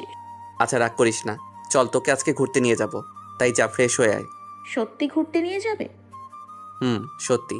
আমরা সবাই নিচে তোর জন্য অপেক্ষা করছি, তাড়াতাড়ি চলে আয়। সবাই মানে? আরে সবাই মানে সারা, তোর ফ্রেন্ড মিতু, আমি আর তুই। ধুর, আমি তো ভাবছি মেঘ ভাইয়া আর আমি শুধু ঘুরতে যাব, কিন্তু এখন দেখি সারা মিতু যাবে। মনে মনে বললাম, ও তারাও যাবে। তুই কি ভাবছিস তুই আর আমি একা যাব? হ্যাঁ, আমি কি সেটা বলছি নাকি? না বললে ভালো, তাড়াতাড়ি ফ্রেশ হয়ে আয়, যা। বলছি কি, আমি না গেলে হয় না? কেন যাবি না? এমনি ভালো লাগছে না তাই। ভালো না লাগলেও যেতে হবে, তাই কোনো কথা না বলে চলে আয়। বললাম না আমি যাব না, তারপরেও কেন এমন করছেন? আচ্ছা যা, তোকে যেতে হবে না, বাই। বাই। তুই কি সত্যি যাবি না? যাব না। ওকে, তাহলে থাক তুই, আমি গেলাম। যান। আপনাকে এখানে কেউ থাকতে বলছে নাকি? তাড়াতাড়ি রুম থেকে বের হন। মেঘ আর কিছু বলল না, চলে গেল প্রিয়া। চুপচাপ বসে রইল। বেশ কিছুক্ষণ পর মেঘ চলে গেছে নাকি এটা দেখার জন্য রুম থেকে বের হলো, কিন্তু প্রিয়া, মেঘ বা সারা, মিতু কাউকেই দেখছে না। তারপর প্রিয়া তার আম্মুর রুমে গেল। আম্মু কি করো? কিছু না রে মা, তুই কিছু বলবি নাকি? ও আচ্ছা, না মানে মেঘ ভাইয়া কোথায় আম্মু? কেন, তুই জানিস না সারা, মিতু ও মেঘ ঘুরতে গেছে? জানি, তারপরেও বললাম আর কি। আচ্ছা এখন যাই আম্মু। ওকে যা, আমি তো ঘুমাবো। আর কিছু বললাম না, রুম থেকে চলে আসলাম। অনেক কষ্ট লাগছে আজকে। মেঘ ভাইয়া কি করে আমাকে ফেলে ঘুরতে চলে গেল? আমি না করছি বলে তাই চলে যাবে আমাকে রেখে? উনি আমাকে একবারও বুঝলো না। আচ্ছা, এটা নয় তো উনি সারাকে ভালোবাসে, আমার সাথে টাইম পাস করে? এটাই হবে হয়তো। উনি আমাকে সত্যি ভালোবাসলে আমাকে রেখে ঘুরতে যেত না। এইসব কথা বলতে বলতে রুমে যাচ্ছি, হঠাৎ কেউ আমাকে পেছন থেকে ডাক দিল। তাই কে ডাক দিয়েছে দেখার জন্য পেছনে তাকালাম। দেখলাম আব্বু। আব্বু, তুমি কি আমাকে ডাক দিয়েছো? মা, আমি তোমাকে ডাক দিয়েছি, তোমার সাথে কিছু কথা ছিল। আব্বুর কাছে গিয়ে বললাম, কি কথা? তোমার রুমে চলো, তারপর বলছি। ওকে চলো। এরপর রুমে চলে আসলাম, খাটে দুজনে বসে পড়লাম। তারপর বললাম, কি বলবো আব্বু, বলো। বলছি, তোমার তো পড়াশোনা এখনো শেষ হয়নি, তাই না? এই জন্য ভাবছি তুমি তোমার ফুফির সাথে লন্ডনে চলে যাও। কেন? পড়াশোনা করার জন্য। এখানে থাকলে তোমার পড়াশোনা শেষ হবে না, তাই তুমি তোমার ফুফির সাথে লন্ডনে গিয়ে পড়াশোনা শেষ করে আসো। হঠাৎ কেন আমাকে পড়াশোনার জন্য পাঠাতে চাইছো? আগে যদি আমি যাইতে চাইতাম তুমি কিন্তু দিতে না যাইতে, কিন্তু এখন কি মনে করে যেতে বলছো আপু? আরে তখন তো বুঝি নাই, এখন বুঝছি। এখানে থাকলে তোর পড়াশোনা শেষ হবে না রে মা। প্লিজ মা, না করিস না। তুই একটু নিজে ভেবে দেখ, এখানে থাকলে তোর পড়াশোনা শেষ হবে কিনা। আব্বু তো ঠিকই বলছে, এখানে থাকলে তো পড়াশোনা হবে না, কারণ আমি সারা দিন মেঘ ভাইয়াকে নিয়ে পড়ে থাকি। আর উনি তো আমাকে ভালোবাসে না, শুধু শুধু নিজের জীবনটাকে শেষ করে লাভ কি হবে? উনি তো সারাকে নিয়ে ভালোই আছে, কিন্তু আমি কষ্ট পাচ্ছি। ওনাকে সারার সাথে দেখলেই আমি কষ্ট পাবো। তার থেকে ওনার থেকে দূরে চলে গেলেই ভালো হবে, কারণ দূরে থেকে তো আর দেখতে পারবো না। আব্বু যেটা বলছে সেটাই করি, এটা আমার জন্য ভালো হবে। আর আব্বু তো আমার খারাপ চায় না, আমার ভালোর জন্যই বলছে। কি হলো মা, কিছু বলছো না কেন? কি এত ভাবছো? কই কিছু না তো আব্বু। এখন তুমি বলো, যাবে কিনা? ফুপি যেহেতু বলছে তাহলে আমার আর কোনো প্রবলেম নেই। আব্বু আমি যাব। ওকে মা, তুমি তোমার জামা কাপড় গুছিয়ে রাখো। গুছিয়ে নিব মানে? ফুপি কবে যাবে আব্বু? এই তো আজকে রাতে। কি এত তাড়াতাড়ি কেন আব্বু? কারণ তোমার ফুফি আজকেই চলে যাবে, তাই। ও আচ্ছা। ওকে, তুমি জামা কাপড় গুছাও, আমি এখন আসি। ওকে ওকে, কিন্তু আব্বু বাসায় সবাই কি জানে আমি আজকে রাতে লন্ডন যাব? সবাই জানে। বাড়ির সবাই মানে ছোট বড় সবাই জানে? সবাই, এখন আসি। তার মানে মেঘ ভাইয়াও জানে। আর উনি একবারও আমার কাছে এসে বলল না যে প্রিয়া তোর আব্বু লন্ডন যেতে বললে তুই যাবি না, আর উনি সেটা না করে ঘুরতে চলে গেল। তার মানে উনি চায় আমি ওনার থেকে দূরে চলে যাই। আমি দূরে চলে গেলে উনি খুশি। এসব ভাবছি, হঠাৎ মনে হলো মেঘ ভাইয়া চলে আসছে। আমি তাড়াতাড়ি রুম থেকে বের হই ওনাকে শেষ দেখার জন্য। রুম থেকে বের হয়ে দেখি উনি সারার হাত ধরে হেসে হেসে কথা বলে সিঁড়ি দিয়ে উপরে আসছে। আমি এসব দেখে তাড়াতাড়ি রুমে এসে দরজাটা বন্ধ করে দিয়ে ওয়াশরুমে চলে গেলাম। ট্যাপ ছেড়ে দিয়ে ফ্লোরে বসে হাঁটুতে মুখ গুজে কাঁদছি। খুব কষ্ট হচ্ছে। মেঘ ভাইয়া আমার সাথে কেন এমন করছে? আমি কি ক্ষতি করেছি তার? আমি তার কাছে কি এমন চেয়েছিলাম? শুধু একটু ভালোবাসতে চেয়েছিলাম।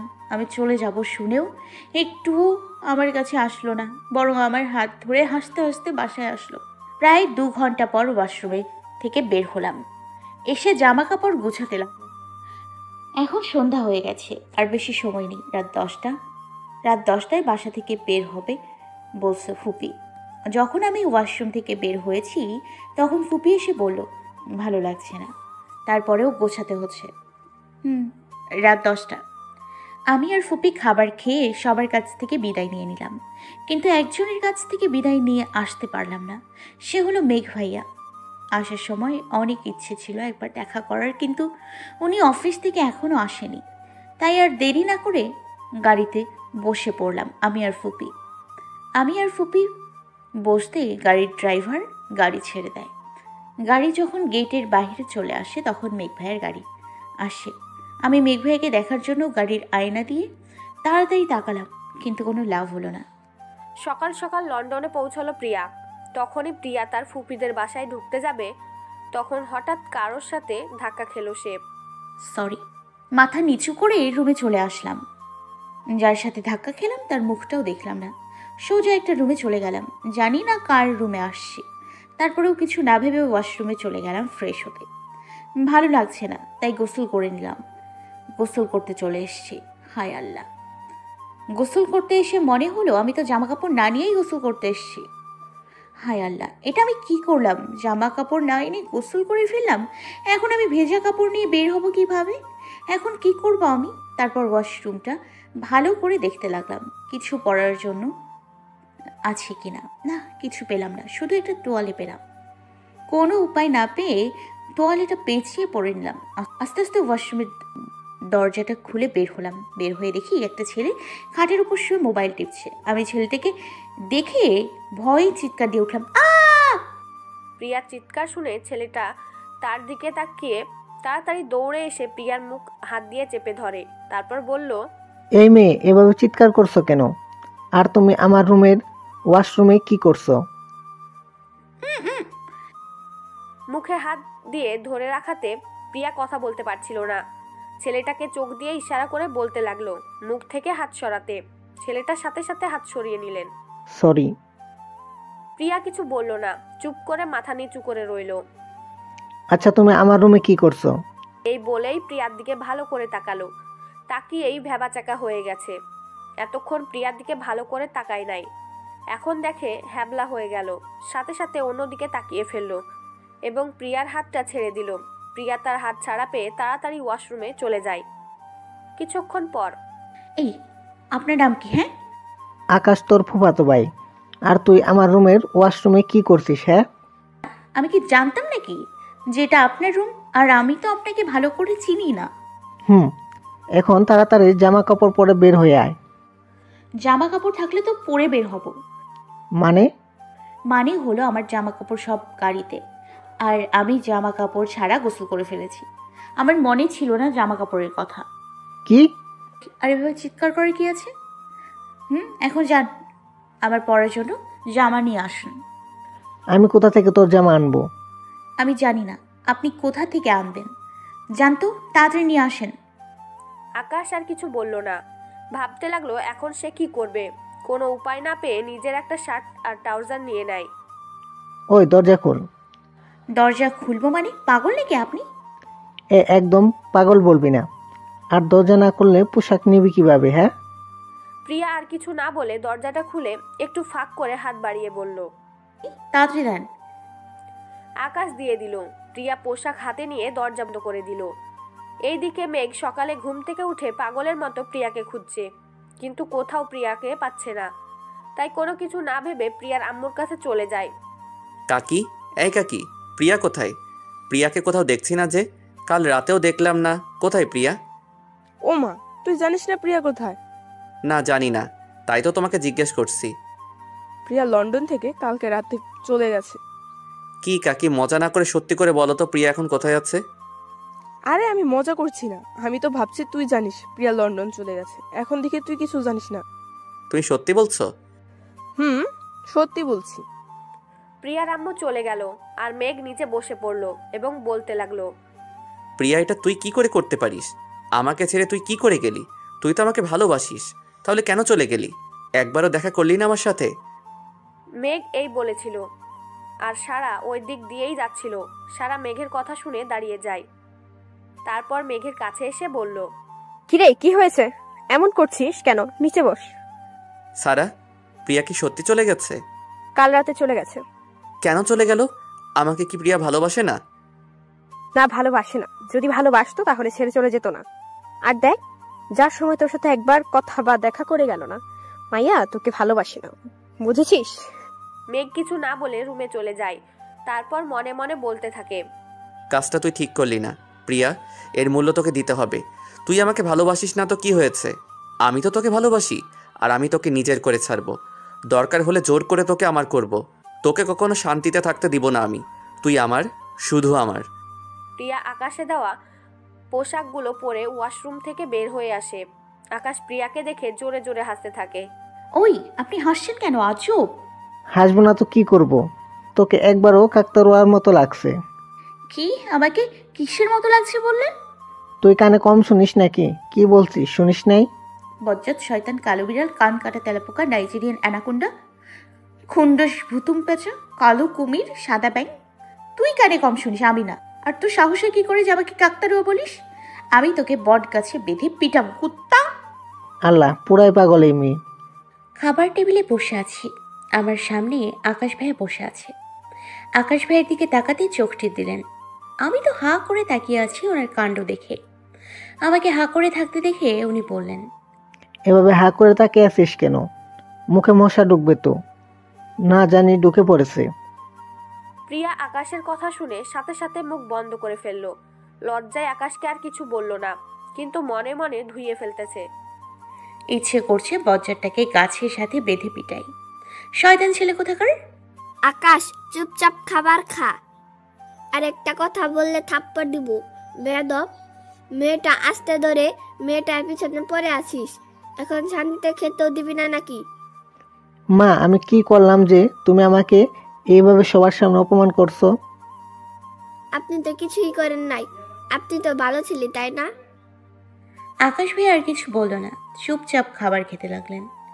আমিও খাবার খেয়ে রুমে চলে গেলাম। ফুপি এখানের কলেজে ভর্তি করে দিলেন। আমি আগে সব কিছু বাদ দিয়ে পড়তে লাগলাম। এভাবে কেটে গেল 1 বছর। এই বছরে অনেক কিছু পরিবর্তন হয়েছে। প্রিয়া ইন্টার 2য় বর্ষে উঠে গেছে, আর ওদিকে মেঘ তো অনেক বড় ব্যবসায়ী হয়ে গেছে। এই 1 বছরে মেঘের সাথে একবারও কথা হয় নাই প্রিয়ার, আর কথাও বলতে চায় না। প্রিয়া কলেজে যাওয়ার জন্য রেডি হয়ে বের হলো। আকাশ প্রিয়ার সামনে এসে বলল, চল আমি তোকে কলেজে দিয়ে আসি। না লাগবে না, আমি একা যেতে পারবো। বেশি কথা না বলে চুপচাপ গাড়িতে গিয়ে বস যা। আমি আর কিছু বললাম না, চুপচাপ বসে পড়লাম গাড়িতে। কারণ আকাশ ভাইয়ের যে রাগ বলা যায় না, যদি থাপ্পড় বসিয়ে দেয়, তাই ভয়ে বসে পড়লাম। আমি বসতে উনি গাড়ি চালাতে শুরু করলেন। কলেজের গেটের সামনে গাড়ি থামলে তাড়াতাড়ি করে নেমে গেলাম। কলেজের গেটের ভেতর যাব, তখন আকাশ ভাইয়া পেছন থেকে ডাক দিলেন। প্রিয়া শুন। বলেন। না কিছু না, যা। কিছু না হলে ডাক দিলেন কেন আজীব? এমনি। বলেই চলে গেল আকাশ ভাইয়া। আমিও আর দেরি না করে চলে গেলাম কলেজের ভেতর। ক্লাসরুমে গিয়ে ওনার সাথে দেখা হলো। এনা হলো আমার নতুন ফ্রেন্ড। এনার কাছে গিয়ে বললাম, কিরে এখানে বসে আছিস যে? স্যার এখনো আসেনি যে? আজকে ক্লাস হবে না, তাই আসে নাই। ও মা, কেন? জানি না। তাহলে এখন কি করব? চল আজ একটু ঘুরতে যাই। ওকে চল। এরপর তারা দুজন একটা পার্কে চলে গেল। দুজন বসে বসে কথা বলছে। এখানে তেমন লোক নেই, ভালোই লাগছে জায়গাটা। হঠাৎ এনার মোবাইলে কল আসলো। প্রিয়া একটু বস, আমার কল আসছে, কথা বলে আসছি। ওকে যা। এনা চলে যায় কথা বলতে, আর প্রিয়া চুপচাপ বসে আছে। হঠাৎ কেউ প্রিয়ার মুখে রুমাল চেপে ধরলো। প্রিয়া কিছু বুঝে ওঠার আগেই পেছন থেকে রুমাল চেপে ধরার সাথে সাথে বেহুশ হয়ে যায়। হুঁশ ফেরার পর নিজেকে চেয়ারে বাধা পায়। ভয়ে তার গলা শুকিয়ে যায়। তারপরেও সাহস করে বলল, কেউ আছে? আমাকে কে এভাবে বেঁধে রাখছে? আমি কি করেছি যে আমাকে এখানে বন্দি করে রেখেছে? কান্না করতে থাকলো প্রিয়া। হঠাৎ দরজা খোলার আওয়াজ পেল। সাথে সাথে দরজার দিকে তাকালো। দরজার সামনে যাকে দেখলো সে নিজের চোখকে বিশ্বাস করতে পারল না, কারণ দরজার সামনে তারই মেঘ দাঁড়িয়ে আছে। মেঘ ভাইয়া, তুমি এখানে? আমি কেন? অন্য কাউকে আশা করছিলি নাকি? তুমি এখানে কিভাবে আসলে? আর আমাকে এখানে কে আনছে? মেঘ প্রিয়ার কাছে এসে বসে বলল, আমি তোকে এনেছি। তুই কি ভাবছিস তুই লন্ডন চলে আসছিস আমি আসতে পারবো না? আমি তোকে এত সহজে ছেড়ে দিব? তোর সাহস হয় কি করে আমাকে ছেড়ে আসার? মেঘ ভাইয়ের চিৎকার শুনে কেঁপে উঠলাম। নিজেকে একটু সাহস করে বললাম, আমি বাসায় যাব, আমাকে বাসায় যেতে দাও, সবাই চিন্তা করছে। ও তাই নাকি? কে চিন্তা করছে শুনি? আকাশ নাকি? আকাশের সাথে ভালোই জমছে তাই না? কি সব আজে বাজে কথা বলছেন? আমি আজে বাজে বলছি? তুই কি ভাবিস আমি কিছু জানি না? আমি এই 1 বছর সব খবর নিছি, সব জানি আমি। দেখুন, আমি আপনার সাথে কথা বলতে চাই না, আমাকে বাসায় যেতে দিন। আরে এত তাড়াতাড়ি কিসের? আগে বিয়েটা হয়ে যেতে দে। বিয়ে মানে? কার বিয়ে? কার আবার? তোর বিয়ে। কাজী সাহেব ভেতরে আসেন। কাজী ভেতরে চলে আসলেন। প্রিয়ার সাথে সাথে বলল, কার সাথে বিয়ে আমার? আমি বিয়ে করব না, প্লিজ মেঘ ভাইয়া, আমার এত বড় সর্বনাশ করিস না। উনি আমার কথা শুনে না শোনার ভান করে কাজীকে বলল, আপনি বসে আছেন কেন? শুরু করুন। কাজী সাথে সাথে বিয়ে পড়া শুরু করে দেয়। একটু পর কাজী সাহেব বলে, মা কবুল বলো। না আমি বলবো না। সাথে সাথে মেঘ প্রিয়ার গালে থাপ্পড় বসিয়ে দেয়। প্রিয়া আবার জোরে জোরে কান্না করতে থাকলো। প্রিয়ার আবার কান্না করতে দেখে মেঘ আরো রেগে গেলেন। ওই তোরে কান্না করতে বলি নাই? যে কান্না করছিস কবুল বলতে বলেছি। তাড়াতাড়ি কবুল বল, না হলে কিন্তু অনেক খারাপ হয়ে যাবে। আমি বলবো না, আমি বিয়ে করব না এই বুড়ারে। তুই ভাই হয়ে নিজের বোনের বুইরার সাথে বিয়ে দিতে চাস? বুইরারে তোর বোনের জামাই হিসেবে পছন্দ হলো? আমার কথা শুনে মেঘ ভাইয়া আর বুইরা কাজী যে কিনা আমাকে বিয়ে করতে চায়, তারা দুজন আকাশ থেকে পড়লো। তাতে আমার কি? আমি এবার বুইরার কাজীকে বললাম, এই বুইরা, তোর তোর সাহস হয় কি করে? হ্যাঁ, বুইড়াকালে মেয়ের বয়সের মেয়েকে বিয়ে করার, তাও আবার আমাকে বিয়ে করতে চাস? মা, তুমি এসব কি বলছো? তুমি তো আমার মেয়ের বয়সের, আমি কেন তোমাকে বিয়ে করতে যাব? সেটা তো আমিও বলছি, আমি আপনার মেয়ের বয়সের, তাহলে আমাকে কেন বুইড়া বয়সে বিয়ে করতে চাইছেন? মা, আমার সাথে তোমার বিয়ে না তো। মা, তোমার সাথে তো ওনার বিয়ে।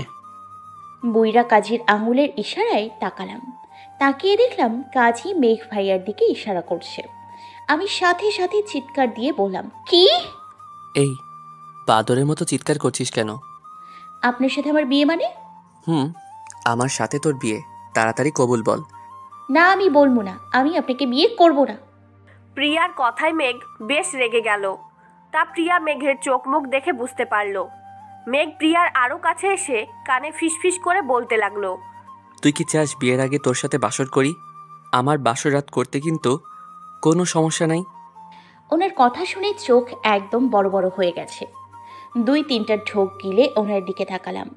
উনি আমার দিকে তাকিয়ে কাজী সাহেবকে বললেন, কাজী সাহেব, আপনি একটু বাইরে যান তো, আমি বললে ভেতরে আসবেন, ওকে? মেঘ ভাইয়ের কথা শুনে ভয় লাগা শুরু করলো। আচ্ছা, উনি সত্যি সত্যি বিয়ের আগে বাসর করবে নাকি? কি হলো, কি এত ভাবছিস? কবুল বলবি নাকি? মেঘ ভাইকে থামিয়ে বললাম, আমি বিয়ে করতে রাজি। গুড। তাহলে মা, কবুল বলো। এরপর 3বার কবুল বলে সাইন করে দিল প্রিয়া। তারপর মেঘও কবুল বলে সাইন করলেন। এখন মেঘ প্রিয়ার স্বামী। কাজী চলে গেলেন। মেঘ প্রিয়ার কাছে এসে বলল, চল বাসায় দিয়ে আসি। বাসায় এখন চলে যাব। কেন, বাসর করে যাওয়ার ইচ্ছা আছে নাকি? এই একদম না, আমি এক্ষুনি বাসায় যেতে চাই। মেঘ ভাইয়া আমার কাছে এসে কপালে একটা কিস দিয়ে। চল। আমি আর কিছু না বলেই গাড়িতে গিয়ে বসলাম। উনি গাড়ি চালাতে শুরু করলেন। কলেজের সামনে উনি নামিয়ে দিয়ে চলে গেলেন। আমি কলেজ থেকে বাসায় চলে গেলাম। বাসায় গিয়ে দেখি মেঘ ভাইয়া বসে আছে। আমাকে দেখে বসা থেকে উঠে সামনে এসে বলল, কই ছিলি তুই? কাউকে না বলে কোথায় চলে গেছিলি? আমি কত টেনশনে ছিলাম জানিস? একবারও বলার প্রয়োজন মনে করলি না। সরি ভাইয়া, আর কখনো এমন হবে না। আর এখন আমাকে রুমে যেতে দাও, আমার মাথাটা ব্যথা করছে পায়ে। আকাশ ভাইয়াকে কিছু বলতে না দিয়ে দৌড়ে রুমে চলে আসলাম। খাটে বসে পড়লাম আর কান্না করতে থাকলাম। কেন মেঘ ভাইয়া এমন করলো আমার সাথে? আমি তো ওনার জীবন থেকে চলে আসছি, তাহলে আবার কেন চলে আসলো? আর এখন তো বিয়ে করে ফেললো। কান্না করতে করতে ঘুমিয়ে গেলাম, দরজা খোলা রেখেই। মাঝরাতে হঠাৎ ঘুম ভেঙে গেল প্রিয়ার। কারণ তার মনে হচ্ছে কেউ তার ঠোঁটের মধ্যে হাত বোলাচ্ছে। প্রিয়া চমকে উঠে চোখ খুলে দেখে মেঘ। সাথে সাথে লাফ দিয়ে বসে পড়ে সে। এত রাতে মেঘকে দেখে প্রিয়ার মনে ভয় কাজ করা শুরু করলো।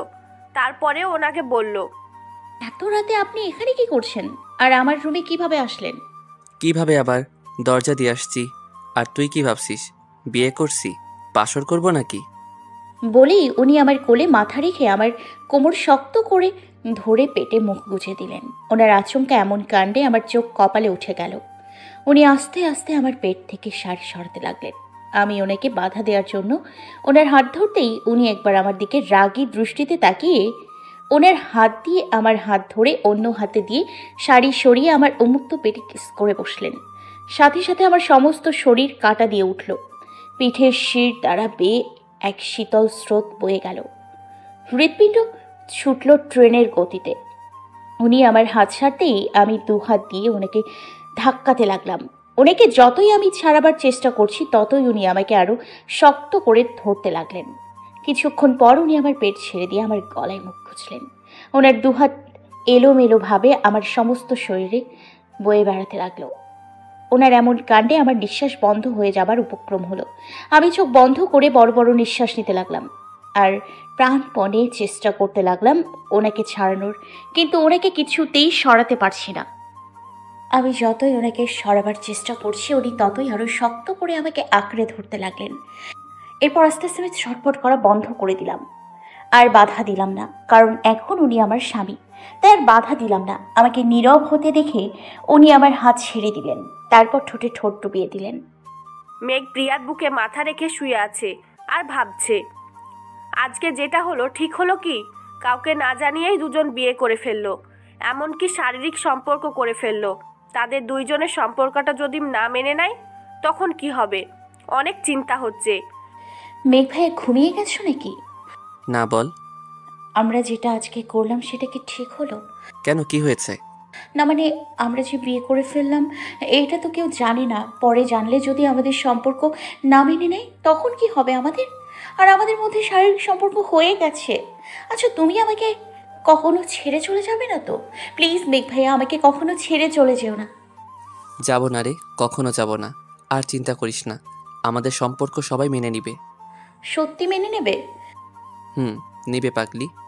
বলেই মেঘ ভাইয়া আমার ঠোঁটে তার ঠোঁট ছুঁয়ে দেয়, তারপর খাট থেকে উঠে দাঁড়িয়ে যায়। আচ্ছা ভাই, এখন আমি আসি। আসি মানে তুমি এখন চলে যাবে নাকি? কেন, আরো আদর খেতে ইচ্ছে করছে নাকি যে যাব না? দূর, আমি সেটা কখন বললাম? আমি বলতে চাচ্ছি এখন তো মেবি 2টা 3টা বাজবে। তুমি এই মাঝরাতে চলে যাবে নাকি? সকালে যেও। না, সকালে এখন থেকে বের হলে কেউ দেখে ফেলতে পারে, যার ফলে অনেক সমস্যা হতে পারে, তাই এখনই চলে যাব। ও আচ্ছা। মেঘ চলে গেল আর প্রিয়াও ঘুমিয়ে গেল।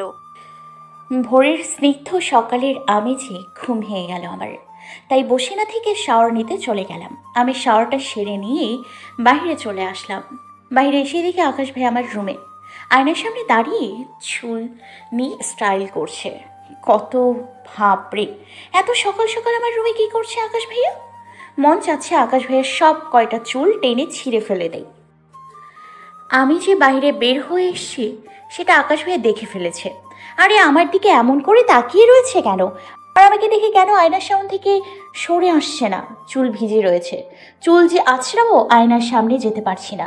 তারপরেও আয়নার সামনে গেলাম, চিরুনিটা হাতে নিয়ে চুল আঁচড়াচ্ছি আর বললাম, আপনি এখানে এত সকালে কোনো দরকারি কাজ আছে নাকি? কেন, কোনো দরকার স্যার আসতে পারি না নাকি? আসতে পারেন, কিন্তু এত সকাল সকাল এখানে, তাই বললাম। না এমনি। আচ্ছা তুই এত সকালে শাওয়ার নিয়েছিস কেন রে? প্রিয়া এখন কি বলবে কিছু ভেবে পাচ্ছে না। কি হলো বলছিস না যে? না মানে এমনি শরীরটা খারাপ লাগছিল, তাই ভাবলাম শাওয়ার নিয়ে হয়তো ভালো লাগবে, তাই আর কি। ও আচ্ছা, ভালো। প্রিয়া আর কিছু বলল না, খাটে গিয়ে বসে পড়ল। আর এদিকে আকাশ কেমন ভাবে জানি প্রিয়ার দিকে তাকিয়ে আছে, তাই আকাশকে প্রিয়া বলল, এভাবে তাকিয়ে আছেন কেন, কিছু বলবেন নাকি? তোর গলার নিচে দাগটা কিসের? আরে আমার তো মনেই নেই যে মেঘ ভাইয়া যে আমার গলায় কামড় দিয়েছিল, আর এটার হয়তো দাগ পড়ে গেছে। কিন্তু আকাশ ভাইকে কি বলবো আমি এখন? আমার এইসব ভাবনার মাঝে আকাশ ভাইয়া আবার বলল, কি রে, কি এত ভাবছিস? তোর গলার নিচের দাগটা কিসের? দেখে মনে হচ্ছে দাগটা কামড়ের দাগ। কি আবোল তাবোল বলছো? কামড়ের দাগ হবে কোথা থেকে? এটা তো কেটে গেছে। কিন্তু দেখে তো মনে হচ্ছে না এটা কাটার দাগ। আরে আজিব তো, তুমি কি বলতে চাও? হ্যাঁ, নাকি এটা বলতে চাইছো যে কেউ আমার গলায় কামড় দিয়েছে, এটা বলতে চাইছো? আরে এত রাখছিস কেন? আমি সেটা বলতে চাই না। তাহলে কি বলতে চাইছো? তোমার কথা দ্বারা তো এটাই বুঝাচ্ছে। আচ্ছা বাবা, আর কিছু বলবো না, প্লিজ তুই শান্ত হ। আমি আমার রুমে যাচ্ছি, তুই শুয়ে থাক একটু, বাই। প্রিয়া আর কিছু বলল না, আকাশ চলে গেল। নাস্তা করে কলেজে চলে আসলাম। আকাশ ভাইয়া কলেজে পৌঁছে দিয়েছে। ক্লাসে বসে আছি, এনা এখনো আসেনি আজকে। একা একা ক্লাস করতে ভালো লাগছে না, তাই ক্লাস থেকে বের হয়ে ক্যান্টিনে যাচ্ছি। হঠাৎ কেউ আমার হাত ধরে টান দিয়ে একটা অন্ধকার রুমে নিয়ে আসে। অন্ধকার থাকায় সামনের লোকটাকে দেখা যাচ্ছে না, লোকের সাথে লেপ্টে আছি। আমার কোমর ধরে লোকটি দাঁড়িয়ে আছে। লোকটির গরম নিঃশ্বাস আমার চোখে মুখে পড়ছে, হাত দুটো অবাধ বিচরণ করছে আমার কোমরে। আমার ভীষণ অস্বস্তি হচ্ছে। বাধ্য হয়ে লোকটার পায়ে পাড়া দিয়ে সরে দাঁড়াতে গেলেই লোকটা আবার আমার কোমর চেপে ধরে বুকের সাথে লেপ্টে ধরে।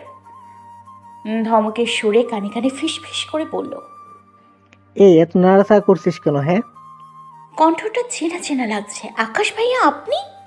হ্যাঁ আমি। কেন, অন্য কাউকে আশা করছিলি নাকি? আপনি আমাকে এখানে এনেছেন কেন? আর এভাবে ধরে আছেন কেন? ছাড়েন আমাকে। এত ছটফট করছিস কেন তুই? আর ক্লাস না করে কোথায় যাচ্ছিলি? আগে আমাকে ছাড়েন, তারপর বলছি। এরপর আকাশ প্রিয়াকে ছেড়ে একটু দূরে গিয়ে দাঁড়ালেন। এবার বল। এখানে এত অন্ধকার কেন আকাশ ভাইয়া? আমার কথা শুনে আবার আমার কোমর জড়িয়ে ধরলো। আমি সাথে সাথে বললাম, এই আপনি আবার আমাকে জড়িয়ে ধরেছেন কেন? ছাড়েন বলছি, ছাড়েন। আগে বল, তুই এত বাইয়া বাইয়া করিস কেন? আমি তোর মার পেটের বাই নাকি যে বাই বাই করছিস? প্লিজ আমাকে ছাড়ুন। যদি না ছাড়ি তাহলে? আকাশ ভাইয়া প্লিজ আমাকে এখান থেকে যেতে দিন। আকাশ ভাইয়ের কথা শুনে জোরে ধাক্কা দিলাম, তাতে উনি একটু সরে গেলেন। আর আমি তাড়াতাড়ি অন্ধকার রুম থেকে বের হয়ে কলেজের গেটের সামনে চলে আসলাম বাসায় যাওয়ার জন্য, কিন্তু পেছন থেকে কেউ আমার হাত ধরে ফেলল। আকাশ ভাইয়া মনে করে ভয়ে ভয়ে পেছনে তাকালাম। পেছনে তাকিয়ে দেখে আকাশ না, মেঘ ভাইয়া আমার হাত ধরে আছে। ওনার চোখ মুখ লাল হয়ে আছে, যা দেখে বোঝাচ্ছে অনেক রেগে আছে। ভয়ে গলা শুকিয়ে যাচ্ছে। তারপরেও নিজেকে সামলিয়ে কিছু বলতে যাব তার আগে উনি আমাকে টানতে টানতে গাড়িতে বসিয়ে গাড়ি চালাতে শুরু করলেন।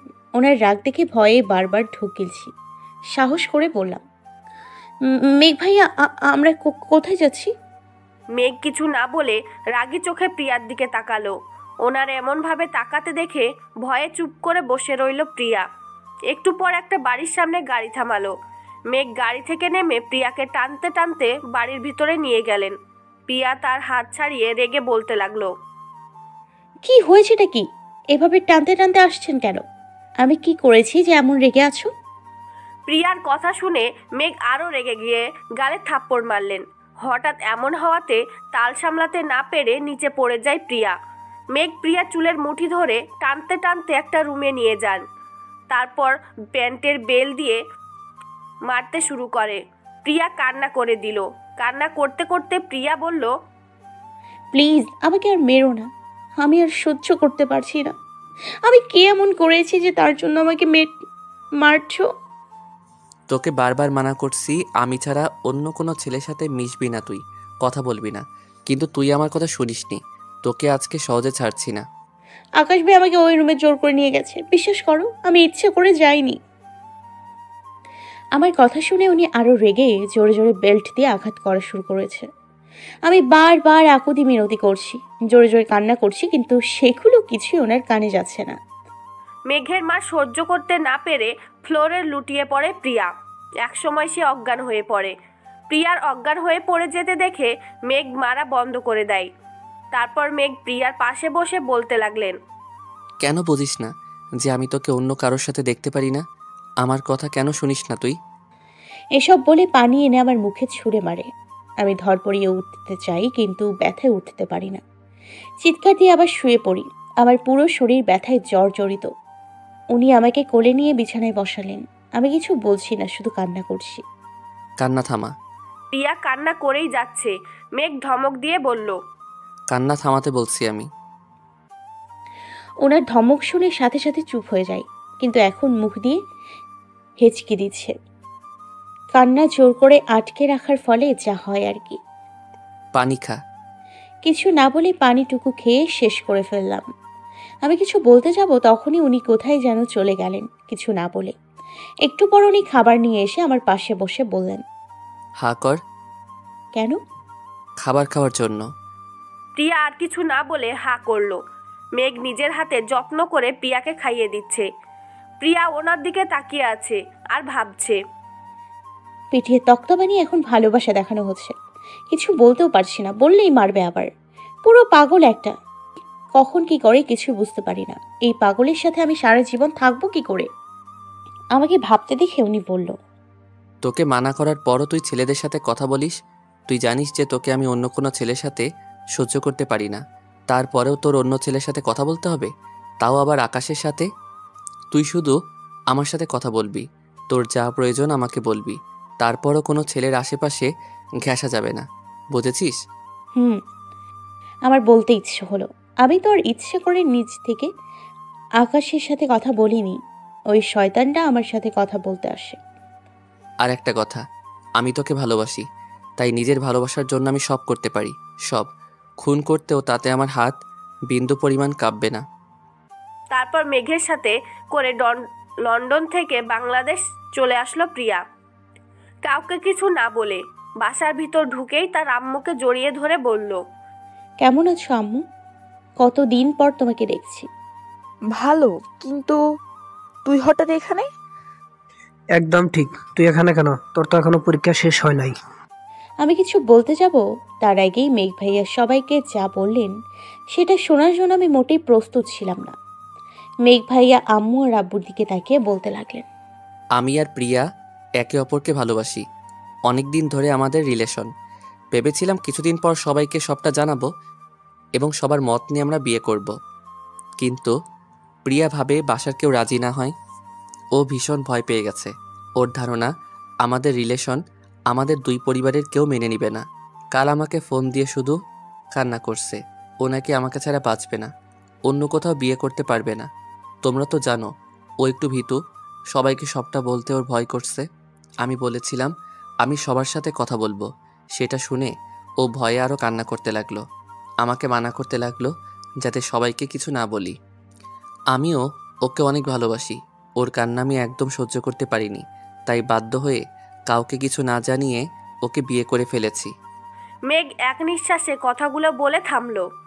আমি এতক্ষণ অবাক হয়ে মেঘ ভাইয়ের কথাগুলো শুনছিলাম। আমার মাথা হ্যাং হয়ে আসছে সব শুনে। কি সব বললেন উনি? আমি কখন ওনাকে এইসব কথা বললাম? বরং কি আমি তো ওনাকে ফোনই দেইনি। ওনার সাথে নাকি আমার রিলেশন ছিল। আমি নাকি ওনাকে ছাড়া বাঁচব না। কত বড় মিথ্যে কথা! নিজে অপরাধ করে সব দোষ আমার ঘাড়ে চাপিয়ে দিচ্ছে। কি সাবলীল ভাষায় এতগুলো মিথ্যে কথা বলে গেলেন। যে কেউ ওনার এইভাবে সুন্দর করে গুছিয়ে বলা মিথ্যে কথাগুলোকে চোখ বন্ধ করে বিশ্বাস করে নেবে। ওনার কথা শুনে আম্মু কিছু বললেন না, অবাক দৃষ্টিতে তাকিয়ে রইলেন আমাদের দুজনের দিকে।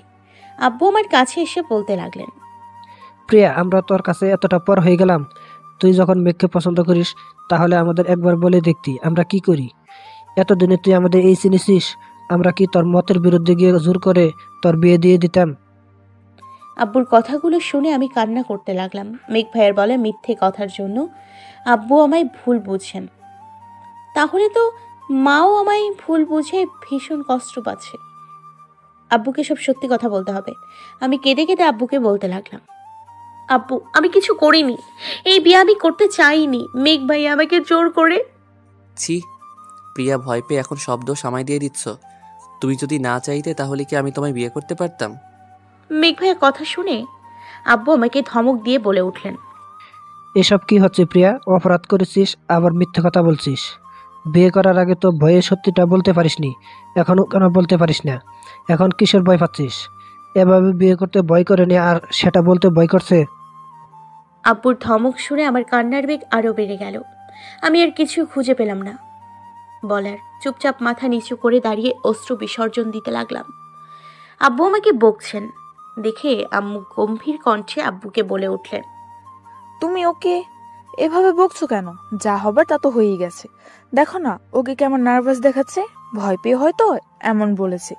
তুমি প্রিয়াকে রুমে যেতে দাও, আর একটু এই দিকে আসো তো তুমি। আম্মুর কথা শুনে আব্বু চলে গেল আম্মুর কাছে। তারপর এক কোণায় দুজন দাঁড়াইলো, তারপর বলল, এমন করছো কেন? বিয়ে যখন করে ফেলেছো মেনে নাও। আর তুমি কি ভুলে গেছো মেঘ এখন অনেক বড় বিজনেসম্যান? এখন মেঘ আমাদের থেকেও অনেক বড় বিজনেস করে। তোমার তো খুশি হওয়ার কথা, কারণ তুমি তো সব সময় চাইতে প্রিয়াকে অনেক বড় বিজনেসম্যানের সাথে বিয়ে দিতে। এখন তো মেঘের সাথে হয়ে গেছে, তাই মেনে নাও। আরে আমি জানি, আর আমি মেনে নিয়েছি, তাই তো মেঘের কথা আমি শুনেছি। আচ্ছা চলো, এখানে এভাবে কথা বলে সবাই সন্দেহ করবে। আমি একা মেঘ ভাইয়ের পাশে জড়সড় হয়ে দাঁড়িয়ে রইলাম। ভীষণ